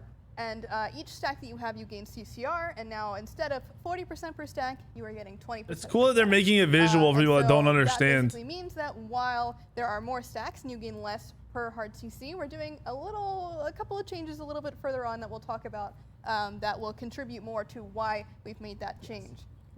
Another important thing to clarify is that previously it was possible to DR yourself. It no longer is possible to do that. All right, so basically in the game right now, if you get stunned, the next stun is reduced by 40%, right? And then the next stun is reduced by 80%. Yeah, the big thing that when we this wanted to do with hits, this update the first stun is going to hit, and then the next stun will be reduced by 20%, and the next stun will be reduced by 40, and then 60, and then 80. It'll take longer to build up. We messed with it earlier this year, and we saw a lot of community discussion around how that impacted the game. And this is something that we've wanted to do for a long time, which is increase clarity around what diminishing returns is and what it does. Yeah, and what is happening next, being bro? able to see it on your buff bar that, hey, I've got 2 stacks of DR. Right. I've got 3 stacks of Some DR. stuff is going to apply multiple stacks. Oh, God. Why are they making it difficult? We are transcending the mortal realm for player knowledge for a lot of our players who didn't really understand how the system worked. The other thing we wanted to do was make it a little bit more clear and consistent, and we'll be going over that in a second. Yes. And then the third thing is that we wanted, there are CCs that are just the best of the game. Right. Knockups, grabs, polymorphs. Those in particular are so good because, as our established players know, they apply DR stacks, but they do not respect them. Yeah. So there's a reason that we don't want them to respect them. A lot of these things are animation driven, very important to feel the right way. We don't want those to be affected by DR, but with moving the DR stack from 1 and 2, with 2 being the cap. Okay, this is just them 4 being the explaining DR. It allows us to make those CCs a little bit worse by applying extra stacks of DR, and we'll be going over that in a little bit. Yes, so I do want to clarify one more time that Roots are a hard the cap CC is now? still the same at Okay, so 80%, Kumba's going to be nuts 0.4 with that one seconds item as that the drops limit, spikes. Whichever one is higher. Yep. So that is staying exactly the same. The duration is exactly the same at 15 seconds. True You'll be hard able to see it CCs now, apply and 2 the amount of stacks. stacks has changed, and the Banishes, amount of grabs, stacks has changed. knockbacks, That is knockouts, really the polymorph. only thing Okay. about DR specifically that has changed. It's still a But now nerf to let's talk DR. about CC a little bit more. Right? This is still an overall we nerf have to gone DR. through and made sure to clearly define what it means to be CC'd and what the various types of CC are. So, number 1, hard CC, and I'm going to read this because I want to make sure that I'm saying this exactly right. Absolutely. Yep. Dude. This is all on patch notes too, by the way. Yes, Yes. for sure. This is a very dense system, so It is. believe me, if you need a second to go and read through this, then absolutely. This take is your the time to do first that. game But I've ever hard seen CC is now actually defined fully as break any down crowd control that DR makes it and crowd impossible, control. That's the important word there. Ever. Impossible to do at least one of the following actions: basic attack, non-movement abilities, or movement inputs. And so any of these hard CCs will apply 1 stack of DR. And the other important thing to recognize is that these specific CCs are affected by DR. They do change their durations based It doesn't on hurt how many Awelix. stacks you have. Awelix hurts stun And gods on her to team. kind of clarify with that definition, we have moved some CCs that were previously defined as soft to hard, and that single one is root. Root is going to be considered a hard CC now, and so that will then contribute to diminishing returns. Yes, yeah. The big key here is, as you know, feel like SPL Bologna's kinda watchers dog will shit know, and high for level CC players who then. really dove into the game. Roots have been an incredibly strong CC because of magic, they did not respect any DR. Right. They just did their own thing, and so no matter how many stacks of DR they had, if my root was said it was going to last 1 second, it was lasting 1 second, no matter what. And so it made these abilities, it contributed to these really long CC chains, and it really wasn't clear why. And Right. so we think that changing these roots to now be considered hard CC, like everything else. All apply this is DR, going to hard do DR is stacks, make it so and you respect can hard DR understand stacks. how long you're going to It's really CC somebody important or for how long clarity. you are going to be This is CC'd. going to heavily impact root-based characters because they have been getting away with having their Yeah, and roots are not gonna be as good their now. whole entire Rampant, lives. yeah. Right, exactly. So Well, they're still going to be we as are aware good, of but that. they're going to affect everybody Some else. gods that are affected by these DR changes are getting buffs in this patch. Some are getting, or we're keeping an eye on and getting, we're probably going to get some buffs in later patches. Yeah. But this I wonder if they're doing this because of how good gods like Baron and shit are. Feeling like just you because are they have chain their CC crazy less fucking often, roots. Because I don't think players probably realize how often roots are contributing to that feeling. Yes. And as Aggro said, we are keeping a really, really close eye on gods that are affected by that, and we're very interested to see how that changes it. But we're not done yet. We've got some more crowd control to talk about. And now we're actually creating a new classification of CC called True Hard CC. And so this is basically the stuff that Aggro was talking about before, the stuff that does not respect diminishing returns. So that includes... This is Intoxicates and grabs, trembles are knockbacks, soft CCs. Knock-ups, polymorphs, and pulls. Anything classified as that is now what's called a true hard CC. And so the difference here between regular hard CCs and true hard CCs is that true hard CCs will apply 2 stacks of DR because they do not respect it, they aren't changed by it, and so this really has a big impact on those particular ones. Yeah, it really means that these CCs are good, and while crowd control is something that can cause a lot of frustration, it also is a form of skill expression in the game. Leveling up. I think a lot of you guys don't realize nothing's happening with this. They're explaining everything and breaking it down so you'll understand DR. And so we want to maintain that amount of skill expression. There are some things like Root that are going to change, but like Bacchus isn't now better. He's the exact same as he was. That is core to their identity. But now, if you're leading with a knockup, it's going to be worse than leading with a stun or a Root or something along those lines. And we feel like this more properly evaluates how strong these true hard CCs are in comparison to regular hard CCs. Exactly. And so finally, at the end, we have soft CCs. And so the biggest difference here is that it is not impossible to do any of the actions we listed before, whether that's basic attacking, non-movement abilities, or movement inputs. They just make it harder. And so again, soft CCs do not respect or apply diminishing returns, and so they don't apply any stacks there. And so we also have a couple I of bet you CCs no that one work noticed with anything other than hard Roots. CCs. They're going to get moved to Just the like when they soft changed CCs, DR the those first time. include Intoxicates They buffed and it. Trembles. So anyone with an Intoxicator or Tremble. All right, I'm probably going to play Tarkov. Yeah, did you know that if you blink Bacchus ulted someone on Smite today, you'd be drunk for 6 seconds? I did That's not a know 6-second intoxicate. That's kind of nuts. It is now always 6 seconds. Because if you led with it, it always was, but if you knocked up ahead of time, This is just cleaner, so you know how long you're going to CC somebody in my eyes. That amount forever. So, you know, You just know, like, okay, if I root and then they stun, I'm fucking them. But if I, you know, I'm always going to have Intoxicate for 6 seconds. I'm always going to Tremble for the full duration. Which is one other important useful, thing to clarify is not that crazy. single ability does not have a cap on the number of stacks they can apply. So, for instance, Kuzenbo Ultimate. They want to make sure everything is in its own category. You know where everything is in its category. You know what to expect. And maybe more people will understand DR now. The only exception is for characters where their CC is entirely reliant on hitting one CC. You will see some combos that you didn't realize be worse, though. Like, things are just going to you have to be knocked back. be more noticeable. Is for the characters listed here. For On Her's Impale, Ares is No Escape, Awilix's Gravity Surge, Daji's Powwow, and Gilgamesh's Dropkick. Those specific stuns have received a change to them that basically increases them by the amount of percentage that they would have lost from that CCR, because you physically cannot get stunned by any of these characters without them applying extra stacks to you, and so that would mean that basically those numbers that we're showing there are no longer correct.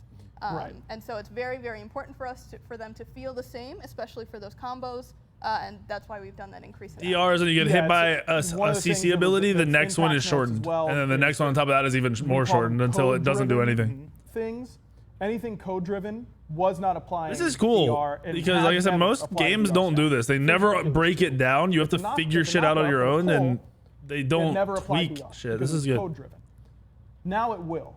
And so that change, and the same goes for all of these. On Her Impale, Ares No Escape, Awilix's Gravity Surge, though that has a stun attached. Powwow, again with a stun attached. Dropkick. These abilities, if it said 1 second on the duration of the stun or the CC, it would. Even though On Her pushed you, you should be getting DR stacks, it still lasted my 1 second.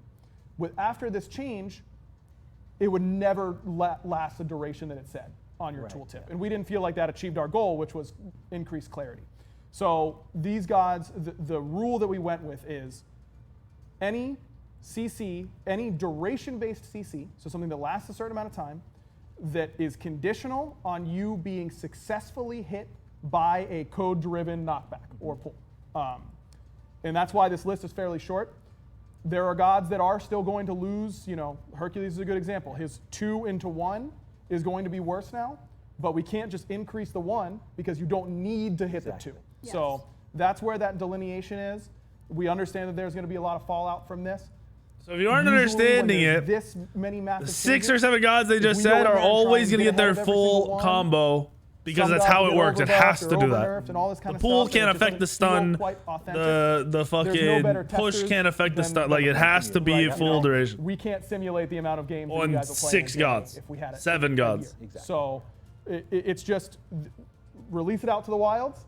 We're ready for your feedback. Her combo is worse. We tested this a ton internally, and we Herc's stun won't be as long, basically, if you hit a pull first. Experienced a lot of these different changes coming to our roots specifically. I know there's been a lot of concern around, but believe me when I say this feels just like regular Smite for 90% of the time. Yep. And that Leap and Impale, Impale is still going to be full duration because it needs to be full duration. And now you know why. And now it's in front of you. More clear. It has to push somebody into a wall. I anticipate we're going to be making.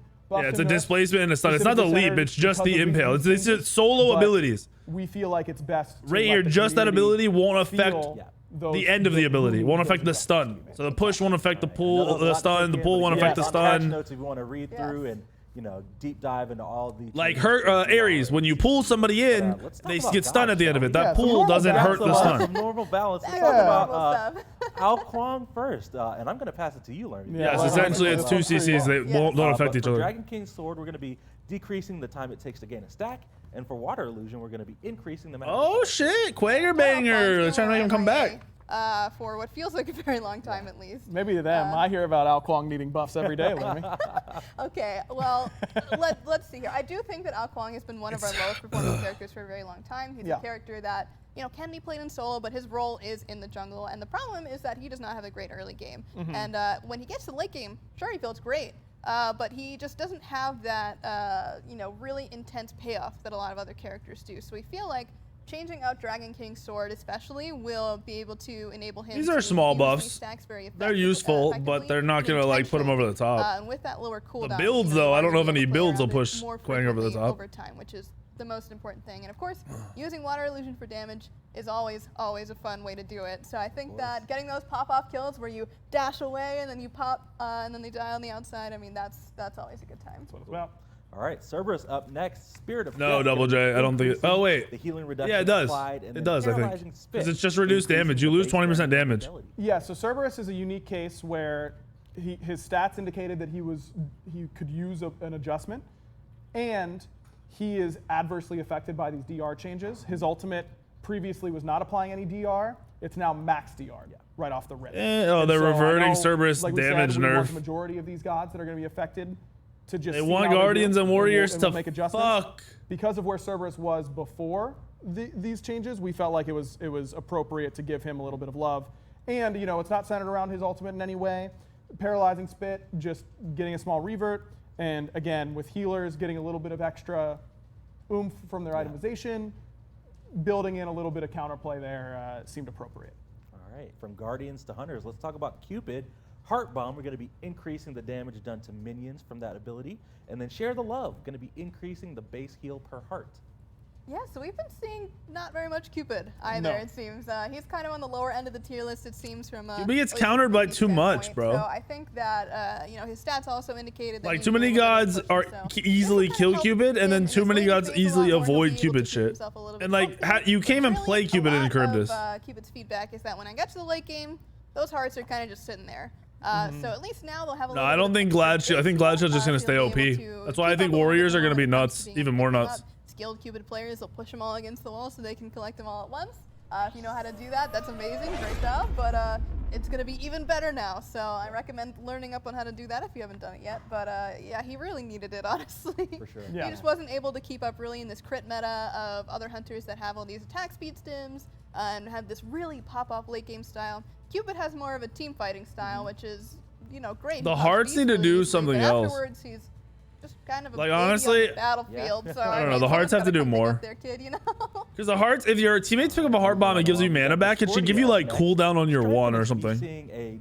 Or if you pick it up, it should give you cooldown on your one. Decreasing the cooldown. Yeah, Discordia is one of those gods that always feels pretty good. It's never like the best mage, never the worst mage. Discordia is just like good.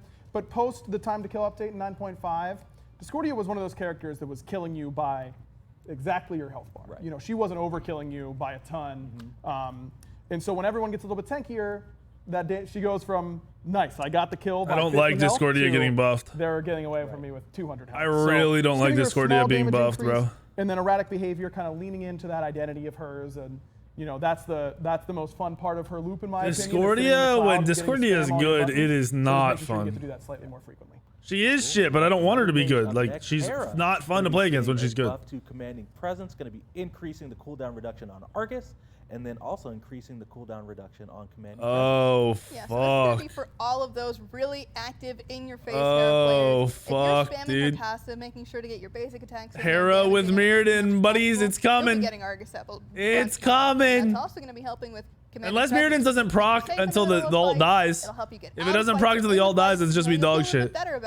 I hope they change that though, because Agni's gonna be OP and Hera's gonna be dog shit with it. Keep hitting them, you'll get it back right away. There you go. All right, Hercules is up next. Really affected by those DR CC changes, so it's going to be seeing some buffs here. Oh no! Dragon Strike, we're going to be decreasing the cooldown, and then Earthbreaker going to be decreasing the cooldown on that as well. Yeah, like you said, I mean, this is a god that all right, there it is. They want Herc back, but will feel the effects of this DR change very heavily. They want him back. Stats indicated that he could use it anyways, and getting second off of both of his abilities. Here we go. And between these changes and the regrowth buff, I feel like Hercules is going to be feeling a lot better. Always been a very hard god. His stats are never very impressive, even when he feels like he's very oppressive. Yeah. But our Hercules players out there, I mean, having your 2 up is so much of your Warriors, dude, I hate the idea of how good Warriors and Guardians are probably going to be. All right, next up, Hoon Bats. Overhand Smash. Hoon Bats is now knock up and knockback immune. We did it. Oh, shit, they finally did it. On the ability. They buffed the 2 as well. What the fuck? Definitely a challenge to balance in our. Took him long enough. Because there is the visual of Hunbat's leaps into the air and then smacks back down. So he's not even on the ground. Why is he getting knocked up? Why is he getting knocked back? So we have decided that he's in a spot now where he could use it. His early clear could also use a little bit of help because he is a character that really comes on at that level 5 mark and really in the mid. Hunbat's better. I don't know about back. In the late game per se, but he could use just that little bit of oomph in the right direction, and this is really what it's going to be. And so Hunbat's players will be feeling a lot nicer when they're charging up their overhand smash. I might be wrong, but I'm pretty sure this was an Olympian suggestion. I mean, we've seen this suggestion a million times for Hunbat's, but it just goes to show that it might not have been the right time before, but we always keep those suggestions. Yeah, exactly. Like it's always good to hear those. So I believe it was an Olympian suggestion. Shout out to the Olympians; they've been doing a great job. And I think that people are going to be really excited to play some Hunbat. My drops are enabled, Dream. We got Nike, Rend. We're going to be. I can't turn that drops enabled thing on. It does it by itself. There's always points drops in here. Yeah, I think that Nike, when the Hunters were as dominant as they were these last few patches, we've seen them come back to earth a little bit. But how many Hunters? We were seeing 3 Hunters a match. Yeah. And Nike has an ability that expressly destroys Hunters, right? Barrier formation. No, not Nike. Why are we buffing Warriors? Probably indicative that she's not doing so well. So just a little bit, we know that ability in particular, the barrier formation is very strong in its displacement and its defensive effects. So we didn't want to put too much more strength in there. But with the minions getting a little bit tanky, I honestly think we might be going like hyper tanky in a lot of roles with those items that they put in the game. One-shotting everybody with Ren by increasing its damage too much. Felt like just giving her the option of scaling that down, as that is her primary clear ability anyways. You're going to be feeling that pretty. Because Nike, like that spike item, will proc on leap and knock up. Increasing the return. Sorry, knock up and on disarm. Yeah, this is another exciting one. We haven't seen much Pele nowadays. Nothing Pele. One thing about Pele that we have had a discussion about, at least recently, is that you're throwing out the Pyro class and you're not really caring about how it comes back to you. And the whole point of leveling up Pyro class is to get those increased projectiles. So we felt like, well, okay, let's start making us care about it a little bit more. Put a little bit more damage onto that guy, and then now we'll really start to see a lot more of that skill expression come out of the Pele players that just throw it out to throw it out, and the Pele players that play around the ability to get those projectiles coming back. And remember, you get a shard that comes back per rank. So at max rank, you get 5 shards coming back. 50 damage base is a substantial buff. Oh yeah. In the mid to late game. It's going to help her clear a lot. It's going to help her lane it's clear definitely a buff. It's just really small. Really mid in the past a little bit. That's what I love seeing that. So I'm hoping that it kind of pushes her in that direction a little bit. But even in the jungle, she's going to really feel that increased clear just a little bit. She kills people very well. Still. Oh yeah. That is a god that is not barely killing you. Right. Yeah. She's in there and she is going to 1-for-1 basically every time as long as she hits her buttons. So she doesn't really need help in that direction, just more so in the clear department. And Pyroclast does help in the fight, but more so focus on clear. All right, moving right along to another jungler, Cirquette. Yeah. Going to be seeing some buffs here. Deathbane going to be increasing the base damage, and I believe that is a revert. Again? Last breath, increasing the damage mitigation. Yeah, so Holy Cirquette, I've been on the couch talking about her quite a bit. Bro, I was thinking about Cirquette with that 60% passive too, because she does all true damage. And then the time to kill changes. Neither of those favored in-your-face low-health assassins anyways. So she's definitely been struggling a little bit. We think that after the increased time to kill, Deathbane can afford to go back to its old base numbers, and it's still keeping all of its scaling buffs, so that ability is still going to hit very hard. And this is a god that we're still trying to nail down exactly. I mean, she's getting better. You're tankier while ulting, so you don't die as easily, and you do more damage on your one. We've seen SPL players and they're nerfing crits. They want you to go back to ability build. Well, Kirmi on the Valkyries has been really impressive on that when he locks in particular. So, I think that Cirquette is still that very hard to execute with, nimble assassin. By giving her a little bit more damage on Deathbane and increasing that mitigation on Last Breath, I think that we have a chance to see her. And she might even go back to support. The problem is that, this buffs as a support. It's hard to say for sure, but I'm excited it buffs to her a see lot as a support, bro. Compete a little bit better after this. Especially with Lono's mask potentially being a starter item. I don't know, you can't go Lono's on Cirquette. That's right. Extra damage Thank to God. jungle monsters. Yeah, Lermy, I'll kind of go over these next few. So these next 3 changes in particular are a new feature that we're able to do. Let's talk about it. Yeah, so previously we only had the capability to deal increased damage to gods or increased damage to minions. And minions meant all of them. Lane minions, jungle minions. Now we can break up that minion category and give you bonus damage to jungle minions or lane minions or both. And so what we think that this can do is really open up a lot of You can get Lonas on Cirquette? I thought it was Warriors and Guardians only. 3 changes, but we think that if these are successful and our players really like them, that we can do this to make junglers better laners and laners. Oh, it is ranked as. You're right. Only in spots where it makes sense. I'll bet. So Cirquette support might be nuts. First few, you'll notice that they are all getting buffs on their non-primary clear ability because we felt that was pretty important. Junglers that have one ability that can insta-clear camp are great, but if they go to the next one and have to stand there for 10 seconds while they're this could be nice because this might make it so if you're jungling Ares or you're killing just killing camps as a support, it's gonna help you a lot. They're on gods that we feel like makes sense to put in the jungle. Either we've seen them there have success in the past. Ares is a good example of that, or their kits are assassin-like. They make sense. They have gank tools. They have assassin-like playstyles if you build them that way.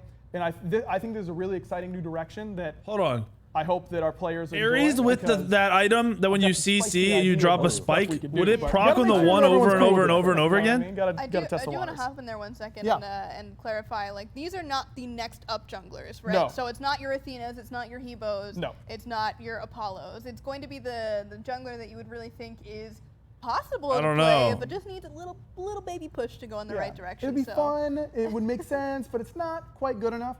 And we don't think that these should be top of the meta junglers. Right. Exactly. We're not trying to define the meta with these types of changes.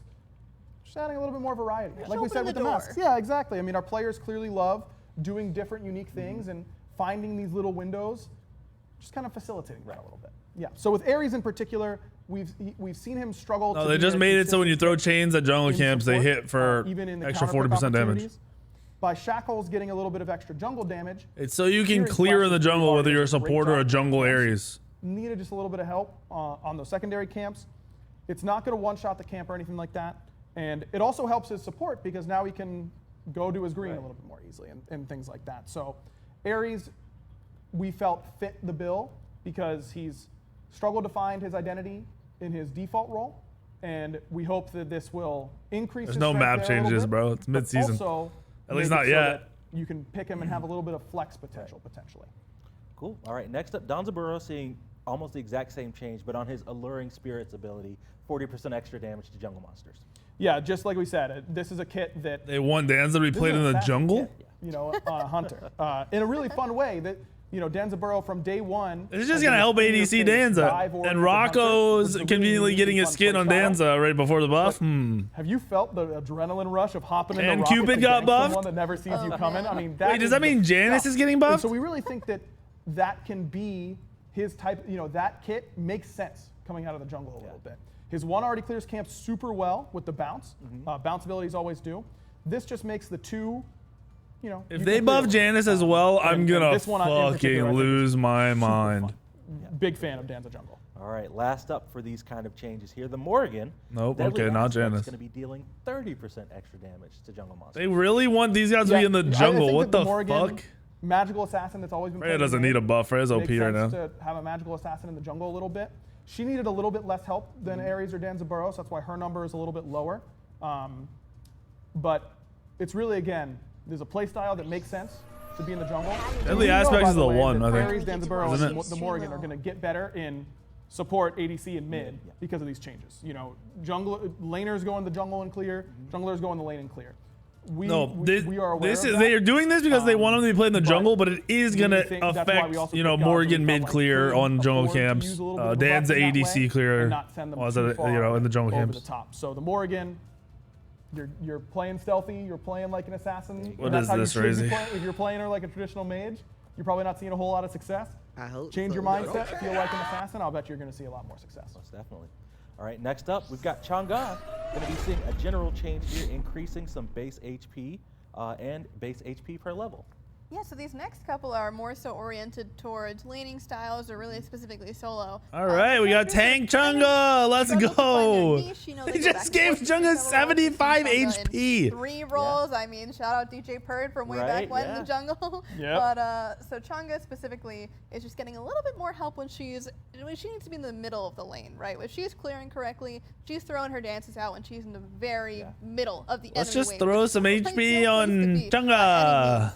So just giving her a little bit more HP will help her with that survivability. And so it is going to be base and then... Yeah, my Chang'e farm DJ's Chang'e, bro. He just came up with it. A little bit healthier. Yeah, we do our base stats and... I was number one Chang'e world. We try and group similar god stats on an alt account. Other gods who do similar things. Chang'e plays like Zhonghui Hades. You know, she's a battle mage. She wants to be in the middle of the fight. Her base stats do not reflect that. This is just kind of bringing her in line. She's still below both of those. It's playstyle and theming. Oh yeah, what was the item too that we were talking about for Zhong and Hades? That could be good on Chang'e. Those big boys, but we feel like this more accurately depicts how you want to be playing Chang'e. Cool. All right, next up, we've got another change. Kind of. Miradin will be good, but it wasn't Miradin. It's a glyph.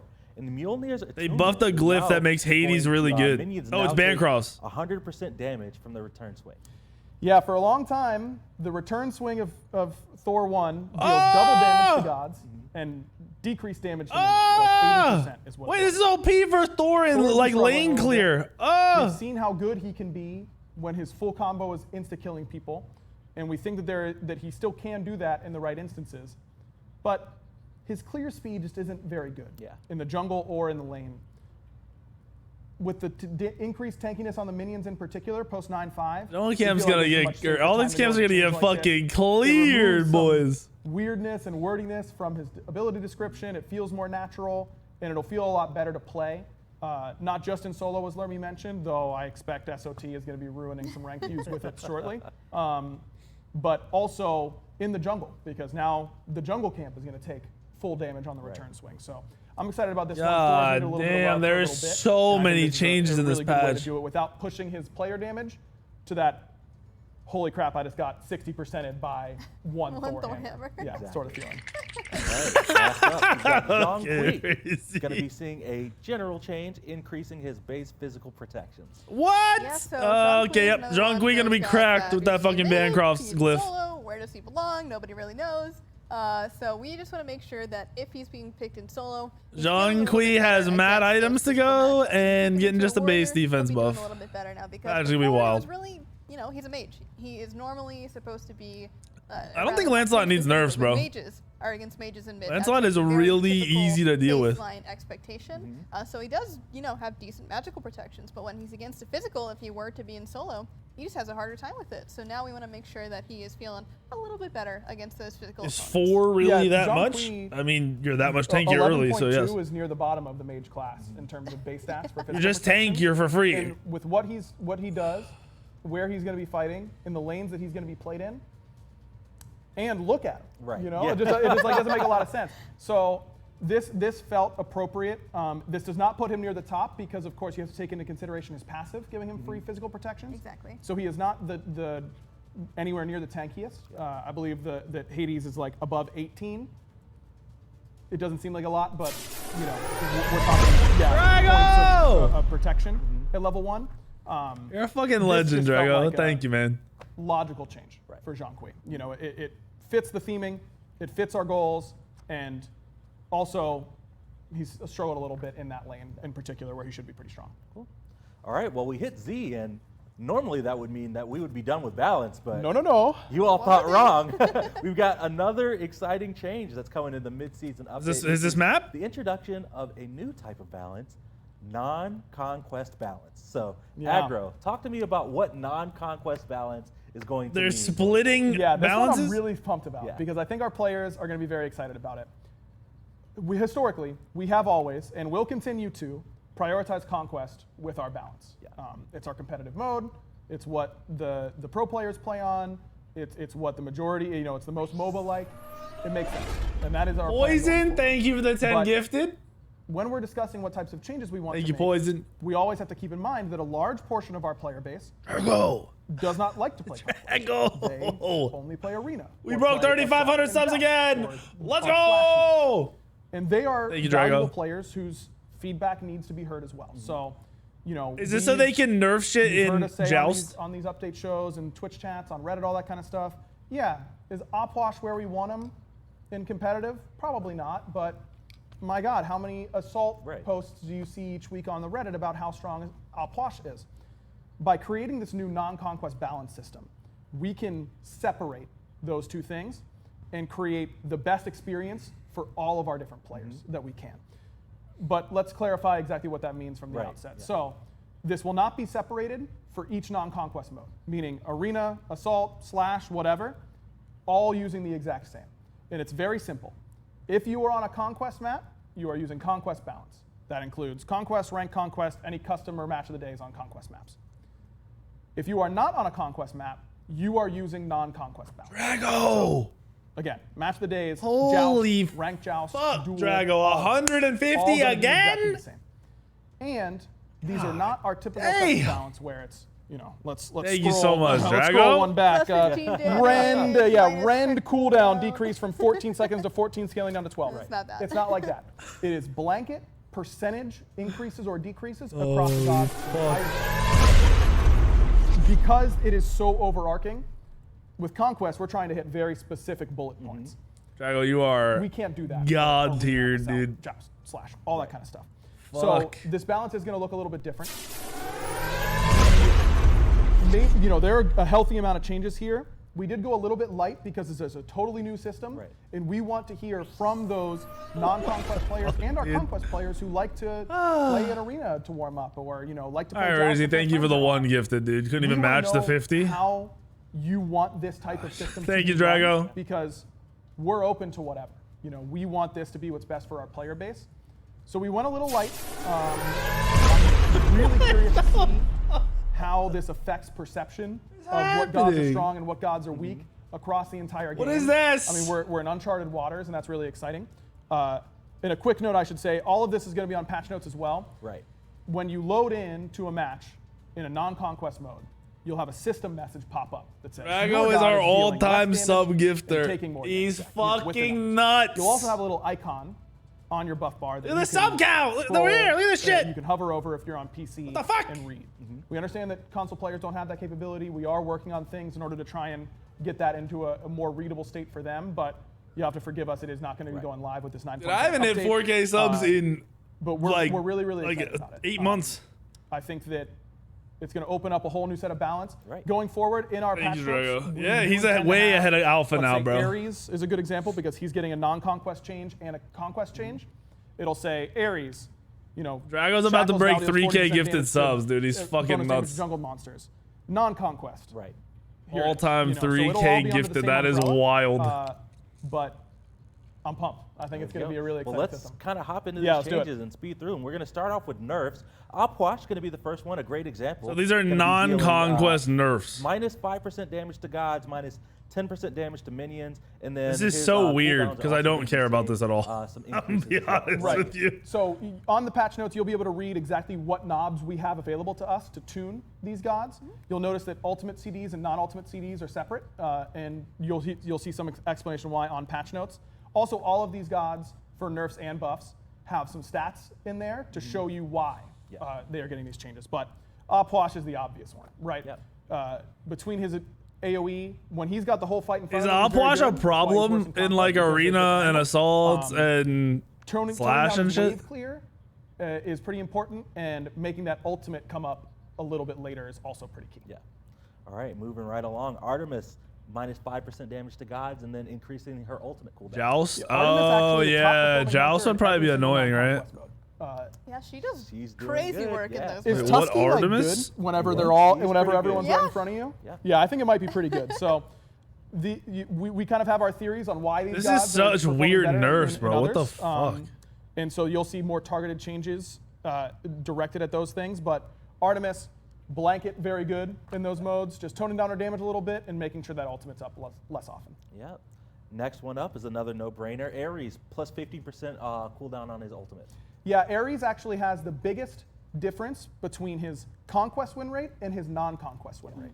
He has the most increase from conquest to non-conquest. So this is weird. That means that the more I like it. This makes sense. He is so much better in non-conquest than he is in conquest, and we feel like it's not really the chains necessarily. Is this? Really good, is that 250 really gifted? Just today, so Drago. Is going to a heavier increase on the ultimate, but no other changes. And the other exciting thing about this is that I didn't mention, gods like Ares, Opwash, that we know have been problems in these modes. That is kind of made sure that we can't do as much as we want to do for them in Conquest in order to help them. If this system is very successful, we can pair large buffs. Did you just do it again? And non-Conquest nerfs in the same patch in order to really re-energize gods that we haven't seen in Conquest because of their dominance in these modes. Exactly. And so, I think that, and the other way is true. So I think that Ares is a good example of a god that's getting a buff and a non-conquest nerf. 300? I'm interested to see I can't even. What the fuck is this, dude? Non-conquest nerfs. Kepri going to be taking some more damage and then having his cooldowns. Oh my god. Yeah, Kepri was like, I'm trying to think off the top of my head. I should have written them down on this note. I think Kepri, in terms of win rate across the four non-conquest modes that are casual, I think he was number 1, number 2, number 2, and number 4 in win rate. That's insane. He's a good bud. For a Guardian, too. Yeah, like top 4 all 4. Mr. Top 2 That's and Drago! He needed a pretty heavy one. No, thank you for the gifted Drago. Thank you for the I don't even know. We're at like 3,000 something. Thank you so much. I had to write another one. You know what's most messed up about this is that his stats are actually not that good in non-conquest modes. I expected him to see, Assault. I was like, oh, okay, there's Opwash and Artemis and Kepri and all that kind of stuff. And Drago just does the thing, bro. He just makes the money and fucking supports the stream. He does the goddamn thing. But I think that if I were to tell a group of our Assault mains, hey man, we're doing non-conquest balance, they're like, great, can't wait for the Zeus nerf. Exactly. I'd be like, actually, well, his stats aren't that good. Like no one's Drago is chatted up, yes. Its perception is a huge. Drago's the Chad, bro. It's not huge. I can't give. Oh wait, Drago is what's it called? Poke damage, making sure it's. If I give him VIP, it won't show his other shit. It just felt right. Yeah. Unfortunately. So less damage to gods on Zeus, and then plus 5% on. He'd lose his gold box. Yep, detonating a little if he put it on. Exactly. All right, let's talk about some non-conquest buffs. Oh, wait, Will, you can have 3? Oh, you can have 3. Up next, taking less damage and reduce cooldowns. Yeah, as you'll notice, a lot of these buffs are for assassins, and it's very, very prevalent that assassins tend to do less not less, I guess worse. I forgot you could have 3. Maybe less damage is true as well, but they do worse in non-conquest game modes. They are really built around jungling. Never and Razy. Many of our non-conquest game modes have jungles. Right. So Yep. you can imagine Thank you, Drago. walking straight at people in arena as an assassin is not the best. I forgot you could have 3 things next to your name because it's pretty rare. Need that extra bit of help. And again, you'll notice a trend that a lot of these are assassins.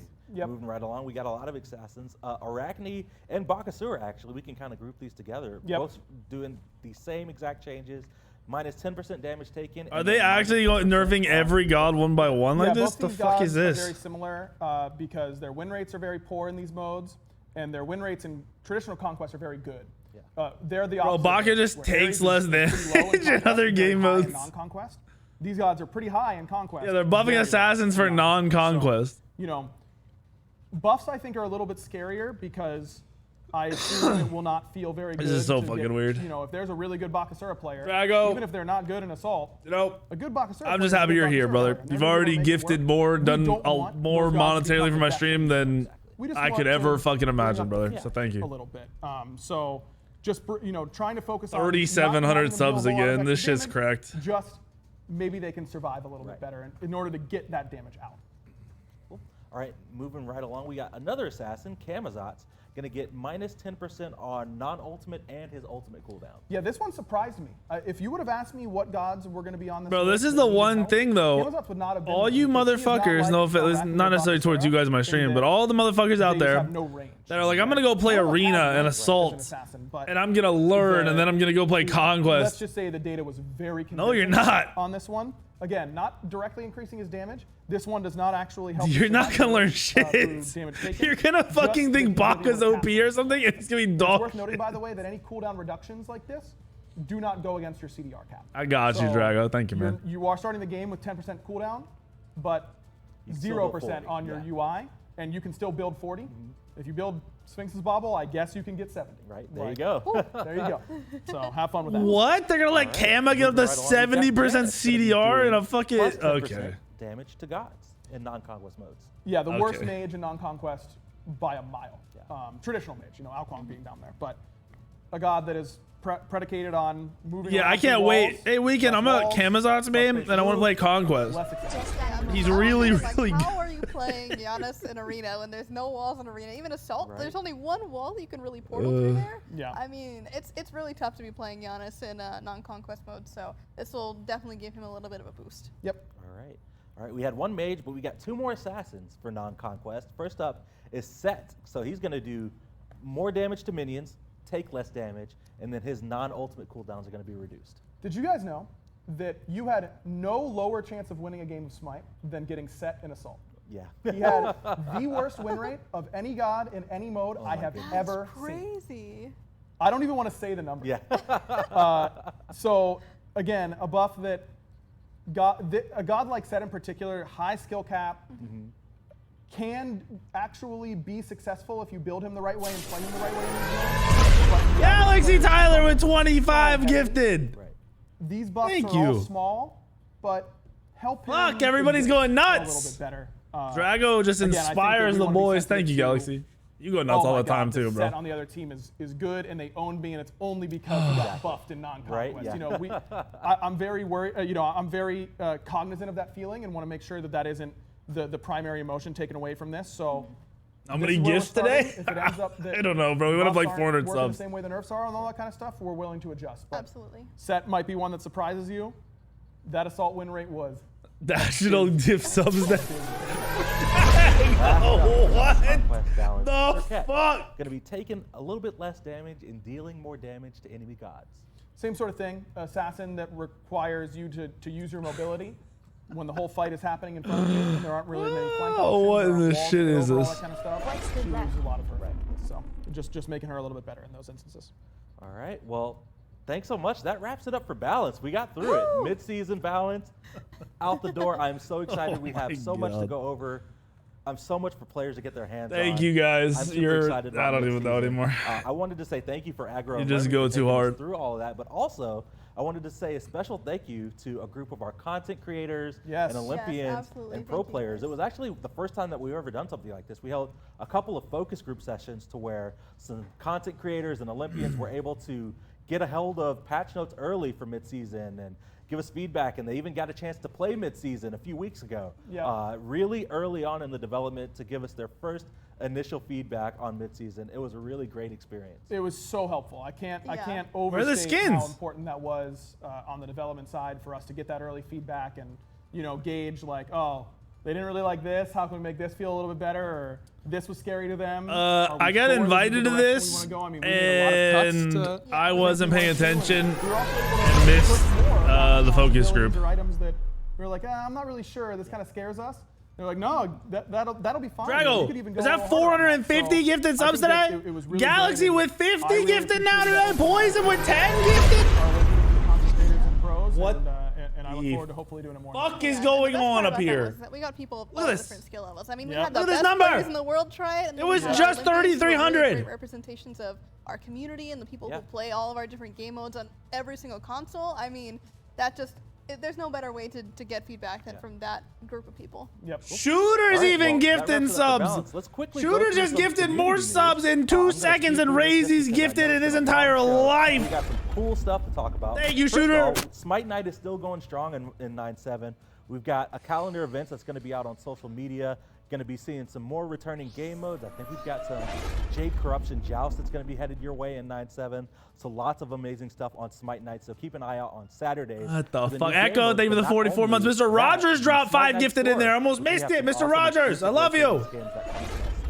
Every Saturday, so be sure you're logging in. The hype train, bro. The hype train came and went into the moon. Our Prime Gaming reward. Today is the last day to get that reward. So if you haven't got it already, wait, I don't have this. Top right of your screen if you're watching. Wait, or no, they gave me this, right? They gave me this in game before it was out, right? Tomorrow. And the Hold on, am I trolling? Coming up tomorrow is going to be Regal Warrior Erlang Shin. I'm pretty sure I had this in game before you guys, right? Prime Gaming. Lots of exciting stuff coming your way, so be sure to check that out. I do have it because I can claim it again. Tier 2 skins. I wish it would give me a code to give it away to you guys. In 9-7 midseason, those are all going to be available. I said 5,000 Falling Cloud. Good try though, a lot of players bitch. have been asking for more ways to get the Shadow skin. So if you've got some favors saved up, you can pick those up during the midseason update. And then last up for community news, remember, shop.highresstudios.com is going away in the next couple of weeks. So be sure to order what you can. Lots of amazing merch on that website, but the store is leaving and going to be going away soon. So be sure if you want some of that merch, go to shop.highresstudios.com to pick up all of that awesome stuff online. And that's it for community news. And while I was doing that, we said farewell to Aggro and Lermy and said hi to AJ and Clumsy. Here comes. Wait, what is this? Content that's coming y'all's way. What's going on, fellas? Hello, happy to be here. Skins, right? What the fuck are they? Is this map changes? All that balance. I'm excited to look at skins. Look at all this you already did. You only saved me a couple pages. No, I know, of course. right? We're here to talk about the cool stuff. Yeah, and Clumsy and I were very involved with Ryan and Lexi and all of those awesome balance changes that I'm really excited about. Can't wait to play them. You even got some cool quality of life in there. We got tier 2s and shadow skins going up for sale now. For I didn't even know what the shadow. I was like, AJ, wait, shadow skins? Shadow skins. Let's go. Wait, with no armor jacket? Wait, it's him wearing his armor jacket on his jacket. So cool. Well, let's his talk hoodie about is literally armor wearing a hoodie with him wearing an armor hoodie on it. It's going to be the Zodiac Council Battle Pass. I know a lot of the team is super. His hoodie is armor wearing a hoodie with him wearing a hoodie of armor. Kind of what the fuck? And we've got some awesome skins that are coming up in that. And let's talk about the first one, which is going to be the Maiden E-set. I think we have the card art here. Right. This looks what amazing. The fuck? And this is meant to correlate with the Virgo sign, I believe. So yeah, obviously Zodiac as a concept is something that's been heavily linked to mythology, right? Constellations, all of that. A lot of that dates back to Greco-Roman. Drago dropping biddies? Biddies for the... Really, we're thinking about how we can on this like secret society. Salsa, thank you for the prime sub. Doug, thank you for the tier 3, 42 months. Athlos, thank you for the gifted. Anonymous with the gifted. Fashion, which is a fun thing to mix into the skins. I know, right? Yeah. So all 3 of these skins, well, 4 of them, because the battle pass looks great. Look at those fit wings. Along this theme. Bro, that was it. Hold on, that's the first time the card art doesn't do justice for the skin. Neon hot pinks on the wings. Let's go ahead and take a listen to the voice pack for the Maiden E-set. The keepers of the cosmos are here. And we will do all we can to return this world to order and peace. She just explained. Dark the whole Eyes, thank you thing, for the right? 10 Yeah, gifts. they didn't even have to say anything. They keep, they're in order. They keep things and peace. That's a good skin. Dude, Razy's about to pay other people to play this skin so he has something to look at. That is the lion Heimdall. Oh, there's some booba there. I'll tell you that right now. Leo sign. Yes, the Leo sign. Yeah, and this one is really dope. This one is the one in each battle pass skin that is a rework of a previous skin, but he's looking dope. I know. Still, right? The purples are sick. The color really is nice. Yeah, what color was were her wings, boys? Flash arts, the incorporation of the stars and constellations, and even in the texture. Oh yeah, this is the Rockstar Heimdall skin, whatever, right? Yeah. I mean, it's a tough The call suit's between cool. This one and the original. Better than the original. This might be original better. Yeah, this is probably better than the other one. Effects to it. I mean, it's tough. Green wing. What? Yeah, we mentioned this before that like a lot of people at Hi-Res have purple as our favorite color. Like a lot of us. So that's just coincidental here. But Sweet. And with this being a I didn't like the Rockstar Heimdall skin or whatever it was. This one looks good. Let's go ahead and take a listen to the lion Heimdall. The fact that they challenge us is just criminal. There we go. All right, next up in the order of the cosmos, we have the Scales Nemesis. And of course, this just goes hand in hand. Oh right? shit. Like, Do I have a new Nem skin? Yes. Makes sense. I think we might have a new Nem The bad skin. boy of the group, and then we got to bring up the balance and justice to even that out. Nat Moose with the biddies for the titties. Gecko, thank you for the 65 months. Really well to the sign, but then makes sense. a lot of cool things we could do with the visuals here too. So you've got more of that cosmic. We material got another look mixed in Nem there, skin. along with like a really new like outfit look for Nemesis, which is really Looks cool. real good. Sweet. Well, let's take a listen to the voice line for the Scales Nemesis. It shifted once again, and once again we must fight. May we find peace at last. She really is the chill one out of the group. I could tell. Yeah, it's keeping everybody in line. Right? Diplomatic. Yeah, that's awesome. Well, this one looks fantastic. I love the blues and the hot pinks in the hair. But we got to talk about the last final reward of the Battle Pass, which is one that we're actually going to go in game for. We've got the Crab Charybdis. Yes. Oh damn. This looks amazing. Yeah. So Charybdis hasn't had too many skins yet. New goddess. I like the and colorway on there's this. some really cool things with the monster done. Somniac, thank you for the Prime also sub. has quite a few changes that you wouldn't see on normal Charybdis. She's got these extra appendages. She's got Oh a shit! new creature, a new maw. Cool. Wait, this is really That is good. heavily based. That's off a of the really cancer good crab Charybdis sign. skin. Yeah. So you've got the Yeah, they gave Charybdis an actual lot good of that- skin with a good colorway. aquatic kind of subtle, which ties in really well to Charybdis because she's a sea creature already. But then you've also brought in the cosmic and the modern clothing. Even and the it's got a little fucking bit crab. more of I guess a- that's supposed to be a crab, but that crab thing is mass nuts. feature, which kind of, to me, plays up really well. This like secret order of like almost like they're kind Yeah, of a please no superhero Echo thing. voice back. That's what I was A worried lot of about. really cool things in this new theme, and this one is the featured skin in this set. Well, we're going to take a look That's at a the good game, skin. but let's take a listen to the voice pack for the Crab Charybdis before we do. We were called here by the cosmos for a reason. It's time we use our immense power to bring peace to these chaotic lands. They did a good job. They no echoes on these Loving the skins. Thank character God. of her already. I believe we're going to be hopping in game here in just a moment. There we go. Look at the Crab Charybdis. I've got a couple notes from the art team here. Really pay So attention close to the 4K effects work subs, on this boys. You all game, are legends. or the Thank team you. went all out, especially. What do we with want to the do for colors 4K? I gotta drop and everything. 8,000 And then, of gems. course, the changes with her. Tally, are you arm, here? Can you do a the giveaway for mod, 8,000 gems real quick? That's what I Yeah, was like. that's really astounded cool. about in the turnaround. And it's more about his claws than his mouth, Right. which is cool too. So you've still got a lot of the same motion. that makes food sense challenge? with What this, but you've food, got though? A Like, different what character challenge? there, which is really cool. Nice. Thank you, And I Tally. think the cosmic angle just fits her really well. Asura, It makes thank you for the sense why 10 this would gifted. be, like hiding, he's not. I like the colors. Even with the constellation. Galaxy colorways are always good. She gets some constellation style even buffs like on herself when she's really cool. What are fall beans? That is I cool. love the constellation. Fall beans, these nuts?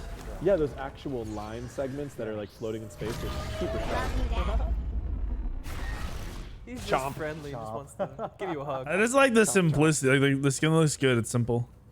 Definitely looking forward to this. And this is Misdiagnosis was 5K, dude. In the Zodiac Council Battle Pass, which is headed everyone's way on July 12th. Awesome, love it. Yeah, and I mean, I one of the advantages of being on the back half of the show is I was already watching a lot of feedback and commentary about things before I got here. Right. So Already seen a really positive response to this theme. Already people saying, we need to get all the signs in there. Right. So obviously if your favorite Zodiac sign is not here yet, and if people are really liking this theme in this Battle Pass, we can certainly make more Zodiac skins in the future, you know? Absolutely. They don't have to be in a Battle Pass, they could show up in different places, but we certainly had a big brainstorming The no session for items this. It was fucking honestly jelly tough to bean narrow it challenge. down. Every time you die, you eat a jelly So, bean. a lot of ideas here. A lot of cool signs to still go through, and all around shout outs to the art team. DJ, thank you for the 22 months. A Kitten of Doom, Michaela had also a big part in pitching this idea internally too, which was really cool. Yo, those jelly beans, those nasty ones are fucking filthy. On July 12th, it's going to be Toxic Overload Achilles as a part of the Contaminated. Oh, this card art is what sick, the by way. fuck? This is amazing. Please look good in Steal game. Another Reddit joke. They were saying, why didn't we make this the ranked rewards? Please look good in game. Oh, got him. Yeah. Oh my god. That's just like thinking the best of everyone. It's like, no. They said Achilles, right? Or did they say Hercules? They said Achilles. Quick note for everybody watching in chat: we unfortunately do not have a turnaround available for this skin. Fuck, I want to know what it looks like with no armor. But we do have a voice line for you all to hear, so let's take a quick listen to the voice line for Toxic Overload Achilles. At last, it's finally time for revenge to be mine! In traditional Achilles fashion, he will also have, two forms where he can Yeah, take if his, the no chest armor one plate looks on like and off shit and like the stuff rest of them, I'll be pissed. Really cool here. This is awesome. Well, let's move right along to the skins that are going to be coming up as a Blue part of ball. bonus update 1. I forgot to mention it at the top of the show, but mid-season is going to be a 6-week-long patch, so there will be 2 bonus updates.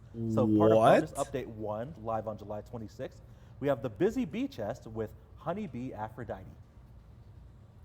Another Buzz skin? Yeah, this theme is one that we did for Nox a little while back, I think, and there was a lot of support for it, a lot of fans of this theme. So it's a lot of buzz for it.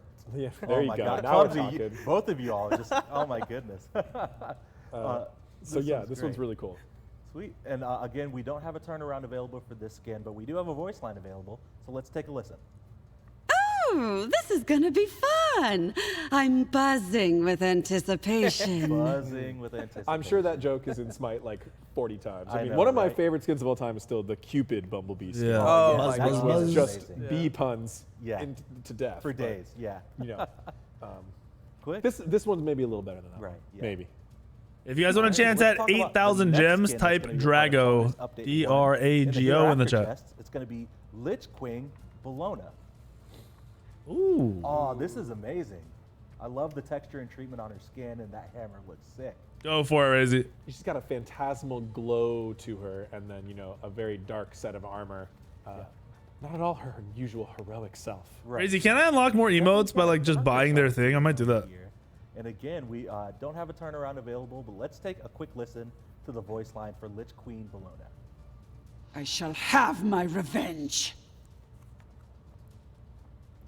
My problem is card art usually looks a lot better than the in-game, so I'm not hyping these up till I see them in-game. Live on August 2nd, and we've got the Fishbowl chest that is going to be available, and we're definitely going to go in-game for this skin because we don't have a turnaround available, but you all have to see it. It is Glub Geb, and it's fantastic. Yeah. Oh my gosh, it's god. It's been a long show. We got a lot of things to look at, but we're going to take the time on this one because it's that fun. This is a theme that we've been throwing around for a while, trying to get this kind of small, cute creature piloting a bigger mech, like a little bit like Mouse Force Ganesh from back in the day. But this one, we wanted something a little different with this aquatic theme. This is one we've been working Golding, around for a thank you for the while, Prime finally found sub. a way to make it work on Geb, and it is so fun and hilarious. I'm so excited. I can't wait to show everybody it. We definitely got to go in game as quick as possible. Let's take a quick listen to the voice back before we hop in game. I'm Gary, and this is my exploration bot. I guess you could call us Geb for short. That makes sense. Gary and Exploration Bot. Look at that. It's already got all the community. names. The fish's name is Gary. So Gary the fish, boys. in game. So you get to be like a fun. Oh my gosh. And the fish is fully animated, right, Isaiah? Yes. The fish is fully animated in the bowl, custom. Every animation, his rollout in particular. I have a note here that is awesome. Oh, it's like a magic water bubble. He can come and go as he pleases. That's so He's dope. not even limited by glass. So the fish jumps with him and moves when he attacks. I love how the little fins are moving around as he's basically. Oh, okay. He's getting bigger. Oh, It's shit. amazing. He may be small, but he's coming. He's coming. Oh, shit. That's sick. It's God-sized. That's awesome. See, why they need to do this all the time, bro. That's so cool. Oh, I love those effects. Yeah. 2 looks good. I can barely even see the bubble. Shit. Really fun skin. It's been super popular in playtests, and especially trolling and taunting each other with it. I know, right? All around, just really fun team. Really glad we finally been able to do this. Big shout out to the art team for, this type of character within a character is not an easy thing to execute. Sure. This is a lot of additional tech and animation my gosh, work. look at the fish spinning around. Oh, wow. That's amazing. Dancing along with it. That is amazing. That's good stuff right there. Well, I'm That's definitely good looking Smite. forward. That's good Smite Smite for sure. Glub Glub Geb headed your way on August 9th as a part of Bonus Update 2 in mid-season. We got one more skin in Bonus Update 2. That is going to be in the Spirit Shaman chest, and it's going to be a skin for Odin, Spirit Father Odin. Oh, nice. I love this theme. I love the Spirit theme. Yep. Yeah. So It's cool. great. The purples are amazing. Craziest patch yet? Thank you for the 6 months, Monkey. Thank you for the Prime sub. Yeah, this patch is wild. I honestly don't know what's gonna come of like meta and builds. I don't even have an idea. For a little Just bit now guessing. we've been developing, and just a very popular. It's a This patch is wild. There's so much shit I already forgot. A lot of the stuff. All right, well, we don't have a turnaround for this one, but let's take a quick listen to the voice pack. Can you hear their whispers, their cries for help? Odin cometh. Oh, that's great. Okay, they made it pretty epic. All right. I know, right? Okay. I can tell. He's a little. He's Overlord. Thank you for the Prime. Yeah, no, that's a little bit. And with these 2 bonus updates coming out, I do just want to add that we will also there'll be content coming with those bonus updates, but also there will be balance coming with those bonus updates. So mid-season is really big. Yep. There's almost certainly going to be some stuff that's a little too strong, maybe something a little too weak, something we're going to want to look at. And so even though it's a 6-week cycle, We could, Tally. That's a good idea, we actually. are going to get some balance changes at 2 weeks in and 4 weeks in, and then at the 6th week we'll get the new update. So Yeah.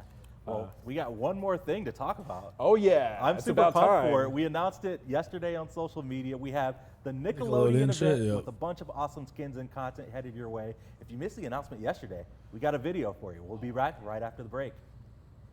Duty call! Says Hades. More like TV keeps getting weirder and weirder.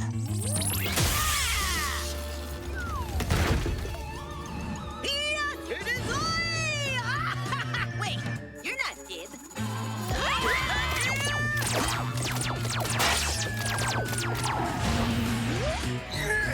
Whoa! Hey, hold on!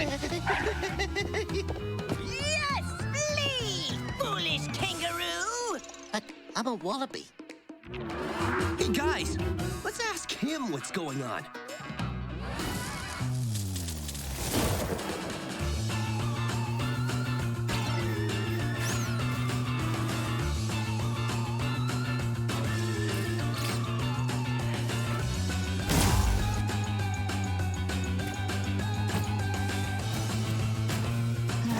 Sir, why are we here exactly?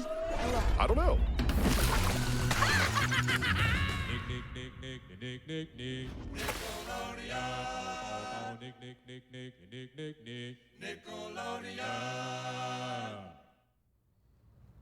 Never in my life would I. Wait, you have can do thought Fall that Guys customs? Zeus would be getting slimed live on a Patch Note show. It's crazy. The Nickelodeon event, we're all super excited about it. Another collaboration with our great partners over at Nickelodeon. We've been able to bring some fantastic skins from some fantastic you mean for not dinner? over to the battleground, but we're super excited to talk about some classic cartoons, right? So Yeah. we've got a big event and just some quick updates on how the event will work. So there are going to be 5 skins. 4 of those skins are going to be available for direct purchase. And if you get all 4 of those skins, you unlock Danny Phantom Janus as the final reward of the event. But not only do we have skins, we have a lot of other cosmetics that are going to be available for free just by doing quests. So we've got things like a smashing global emote with Nigel Thornberry, right? So yes, even we expanded into other shows in these Is there a thing in there? this bonus content. And you can complete these quests for free. Yeah. You don't even have to buy into the event. And it's a really cool system. You got to go into the event and check out the system. It's kind of like a flip match game where we show you the event, the different things you can earn, and then they all flip over, and you do the quest and you pick which one you want.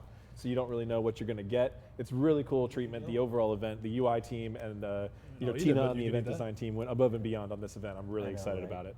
But yeah, I'm super excited to talk about all these skins from classic cartoons. And one of my favorite things about this this crossover is that we hit kind of the entire Smite demographic. Everybody knows at least one of the cartoons, right? Yes. Like, so we had people who are like, who the heck is Powdered Toast Man? Meanwhile, me being a huge Ren and Stimpy fan on the older side, I watched those as growing up. So people who may not know Powdered Toast Man are certainly familiar with like XJ9 and Invader Zim, right? Yeah, it's awesome to think that like, you have your classic shows growing up, but then there are many different groups of Smite players that have their own classic shows that they had growing up, and we wanted to make sure to feature a wide range and get Sammy made me homemade. I'm old enough to remember watching Ren and Stimpy and Rocco and stuff, as a child. So I absolutely love Nickelodeon. It was my #1 watched show through all of childhood. I love Nickelodeon. What about you, Clumsy? Which one of the cartoons? I mean, I loved Danny Phantom and Danny Phantom on Giannis. Like, it's just for me. This is perfect. This was meant for you. It's great. Oh my goodness.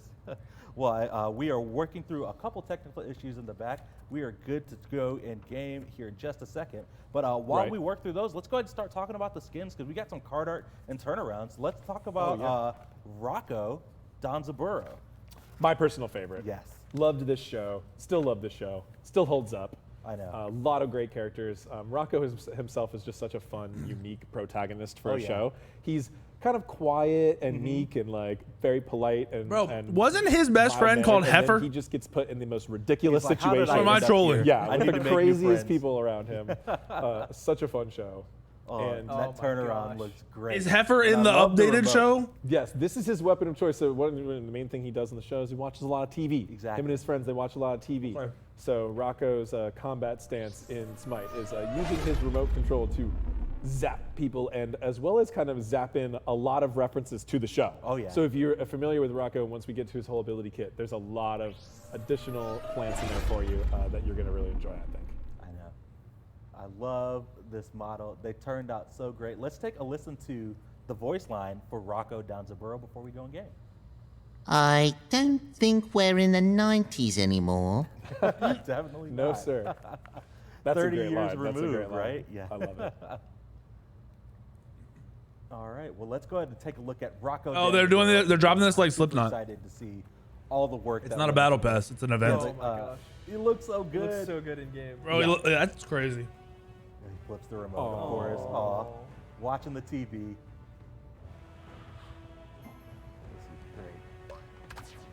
The wackiness matches Danzaburo so well. I love Danzaburo, and it's so fun. Why are those autos so clean? When did you God get a skin of this caliber? So that is the Sucko-Matic. Yes, the vacuum cleaner. Yes, which is a vacuum cleaner from the show. We all know what Razy does with his Sucko-Matic vacuum. While watching TV, you gotta have the soda. He would have snacks and drinks and stuff were quite prominently featured in the show.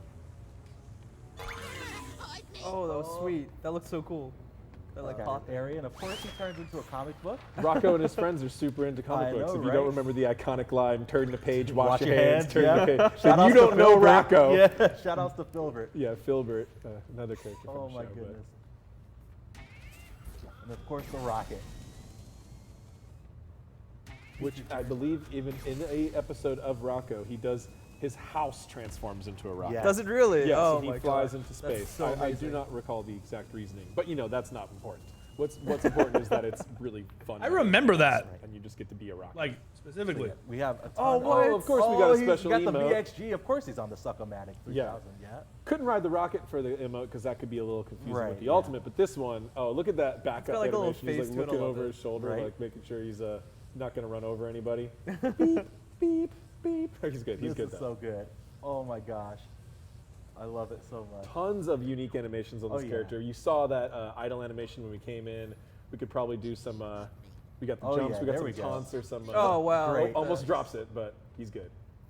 I love the way the feet moved on that one. The note here specifically is a ton of specific animations to this character.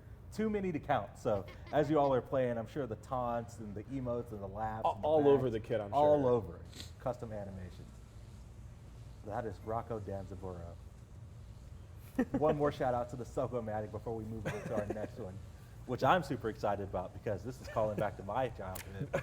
This one has the highest meme potential, yes. for sure. Oh yeah, for sure. I cannot wait to see the memes. We've got Powdered Toast Man Gilgamesh coming up next. Dude, that face. That's a meme face. Generations ahead of its time on the meme face right here. Yeah. Every time we need to nerf Zeus and aggro's in the room, this is the face that AJ makes. Yeah. That's exactly correct. Oh, this is great. And I believe we've got a turnaround available to show off the model before we go in game. Oh my gosh. Look at the facial expressions. I love it. The facial expressions are really good. Yeah, that's right, he does. God damn!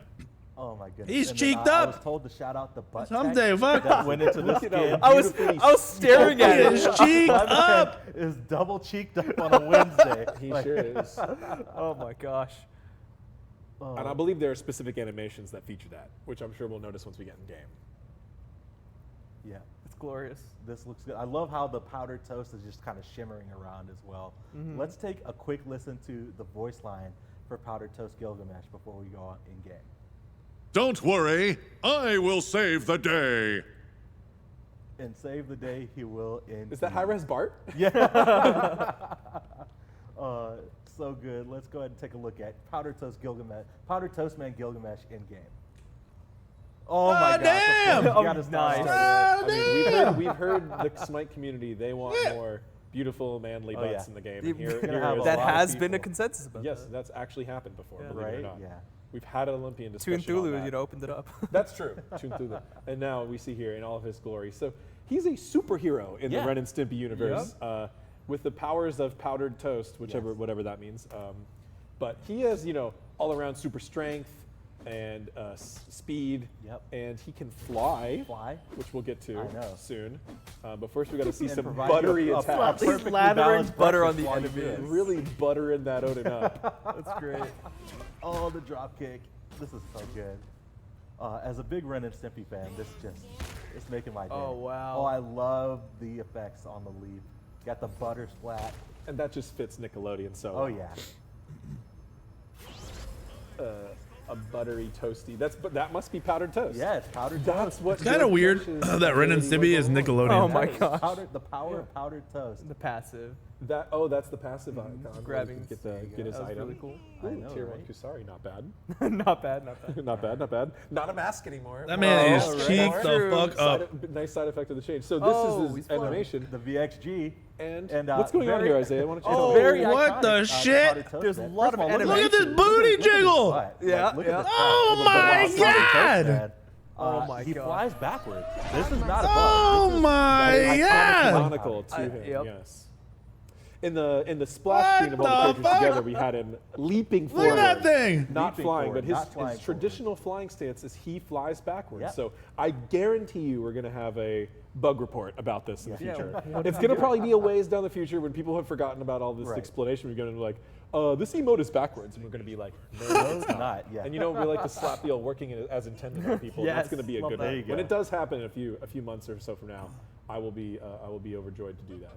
Oh my goodness. Well, that is Powdered Toast Man Gilgamesh in all of his glory. His facial expressions on that toast are hilarious. It's so good.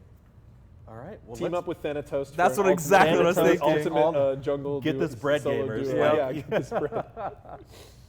All right. My booty don't jiggle like that. God damn. I know this one is. Community is really excited before it. This Iconic is just cartoon. a fantastic show. Yeah. Invader Zim Cupid. Right.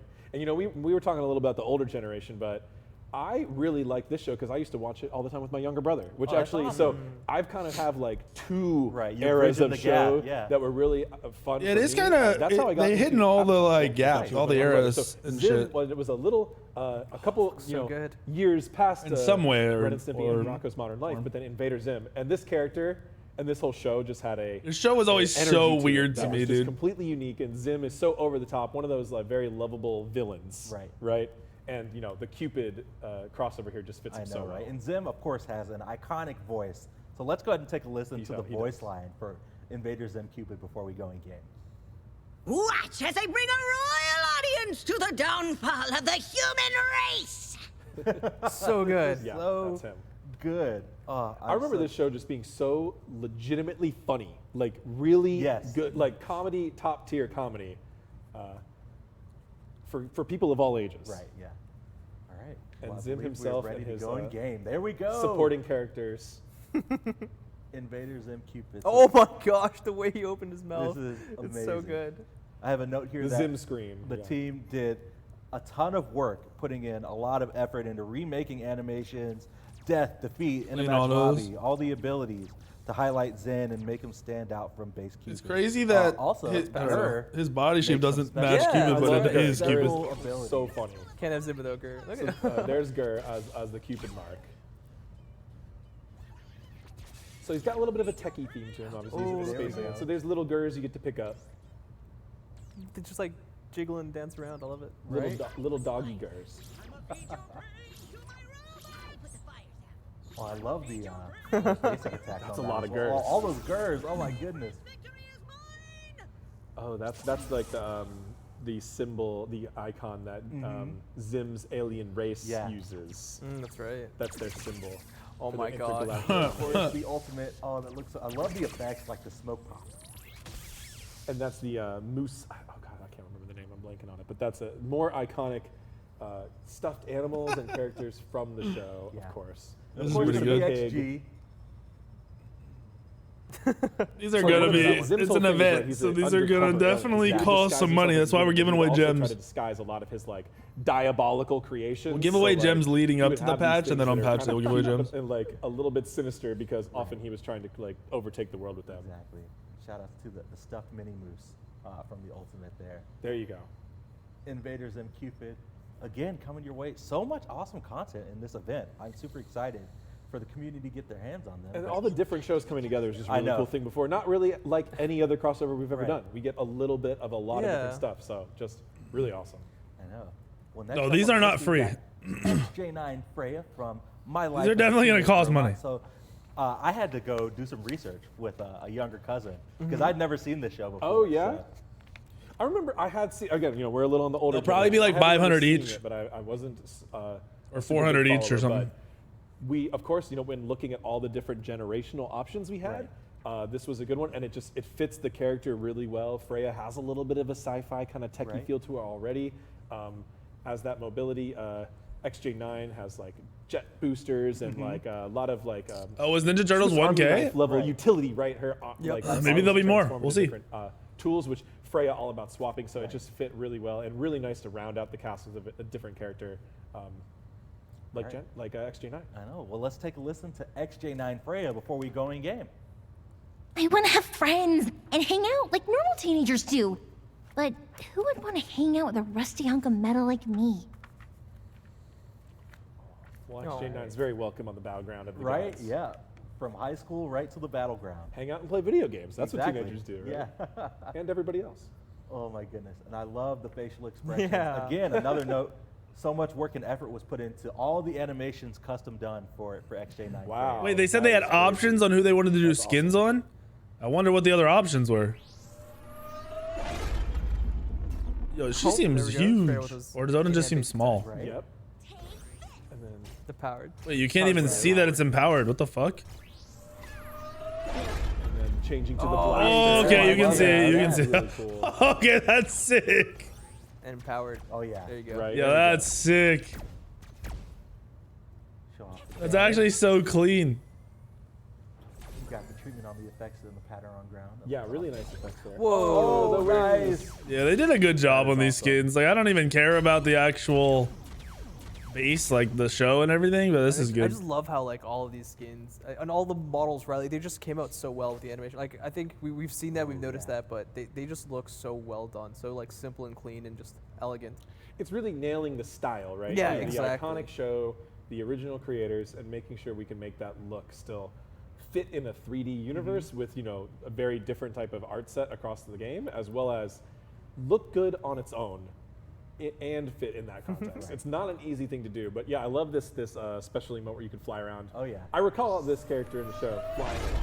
Yeah. So it's awesome that we have that very iconic flying ultimate as well as that special emote, so you can just DXG for sure. you can really fly around when you're going to rescue, you know, some teammate in another lane needing to make that rotation. Here you go with that superhero flying pose. There we go.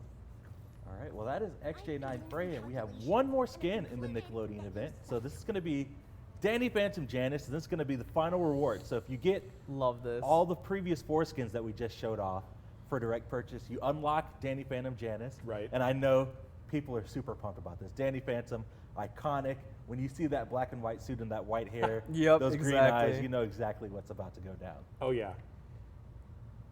Oh, that's sweet. These models, all of the models for all That's these what I mean, Nickelodeon right? It just looks so great. And like again, we've said it a million times, but you know, the animation teams, the effects teams, the audio teams, like everything rounds out so well together. They've just done a fantastic job. And I know we had a lot of big Danny Phantom fans out there. You know, even before we started talking about this, we've seen people talk about Danny Phantom as a possible crossover one. So awesome to get the man himself in the game and, you know, flying around and going through walls and stuff like that. I'm looking forward to it. Well, let's take a listen to Danny Phantom Janice before we go in game. If this superhero thing doesn't work out, I could have an exciting career as a busboy.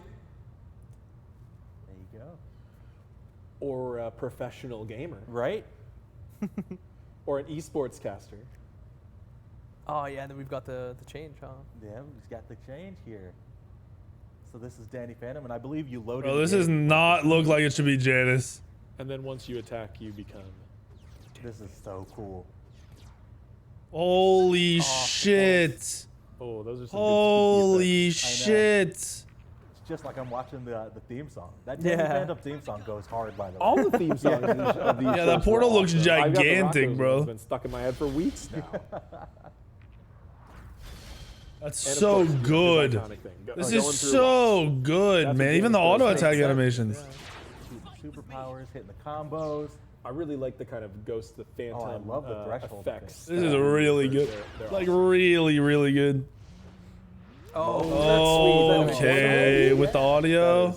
Really gotta sick. fire that Holy shit. It looks so powerful. That's cool. They gave him different portals? This is nuts. So much custom animation work, and a lot of them, I know we don't know every single scene from all these shows, but a lot of them are very specific references to very specific scenes, so lots of shout outs. So the super fans out there will recognize them. Oh, that's a special emote he can turn back into his super self. Oh, that is so cool. That's awesome. And then flight. That is really cool. That is a very unique type of special emote. That is like, what is that? That's so good. That's obviously a reference from the show. One of his dances. Oh, that is man. amazing. It's so good. Like I said, Look at him earlier, go. all these our animation and art teams just do such a great job at just going back to the source material when we do these crossovers and really bringing it to life in game. And there's so much more, even the stuff that we can't show you here today. A lot of, if not all of these characters have new victories and defeats. Not all of them have all victory and defeats, but a lot of them are new, a lot of changes to fit their themes and their universes, and you can see all that when you get in game. So These skins are really fucking good, considering we got Slipknot and then Misgive skin, and now like they make up for it by actually giving us 5 fucking good skins. Thank God. And this update has so much custom work put into it. Absolutely fantastic for sure. Oh yeah, that shit ass Athena skin. I'm very happy to see this here. I grew up watching Nickelodeon all the time. Richie, thank you. So fun to Chief, see. thank you for the gifted. Dookie, thank you for the sub. Really cool. Away, thank you for the Shout out to our resub. partners Burst with the resub. Used all the work the across prime studio. sub. Our business development team. Ivan, thank you for the prime sub. Marketing, all the people on the game side. All these crossovers just The take Slipknot so many skins, people to execute. the very few people that liked it, even they complained that it was just the same god over and over again. Can we? There we They're go. pretty dog shit. I don't know. We got the non-conquest changed in for him. We have so to yeah. consult the Reddits and the stats. Yeah, and see we'll if see I what don't the know. tier We- list looks obviously, like. not yet. For sure. Throw a dart at the I board. cannot wait Gotcha. to see the memes. Sweet. Well, that wraps it up, everybody, Gilgamesh. for the 9/7 mid-season update show. Dude, that face. Chock That- full oh, of that's just a meme face. New If stuff. the generation- New items. New glyphs. New skins. New events. New battle passes. All sorts of stuff headed your way next week, which is crazy. Coming your way on July 12th. I love that new time. I know. That's It next feels so week, good to boys. say, hey, here's PTS all this the weekend's cool gonna be stuff you can play nuts. Next week. Or you could play it Dragon live. Thank you, Age Drago. 26, 1,000 Be sure to bits. stay tuned on all of our Smite social media channels for updates on when you get your hands on all that stuff early. But that wraps it up for the show. Thanks everybody for tuning in. I know this was a long one. If you're The patch still here, notes. you're go. Until next time, we'll see you on the battleground.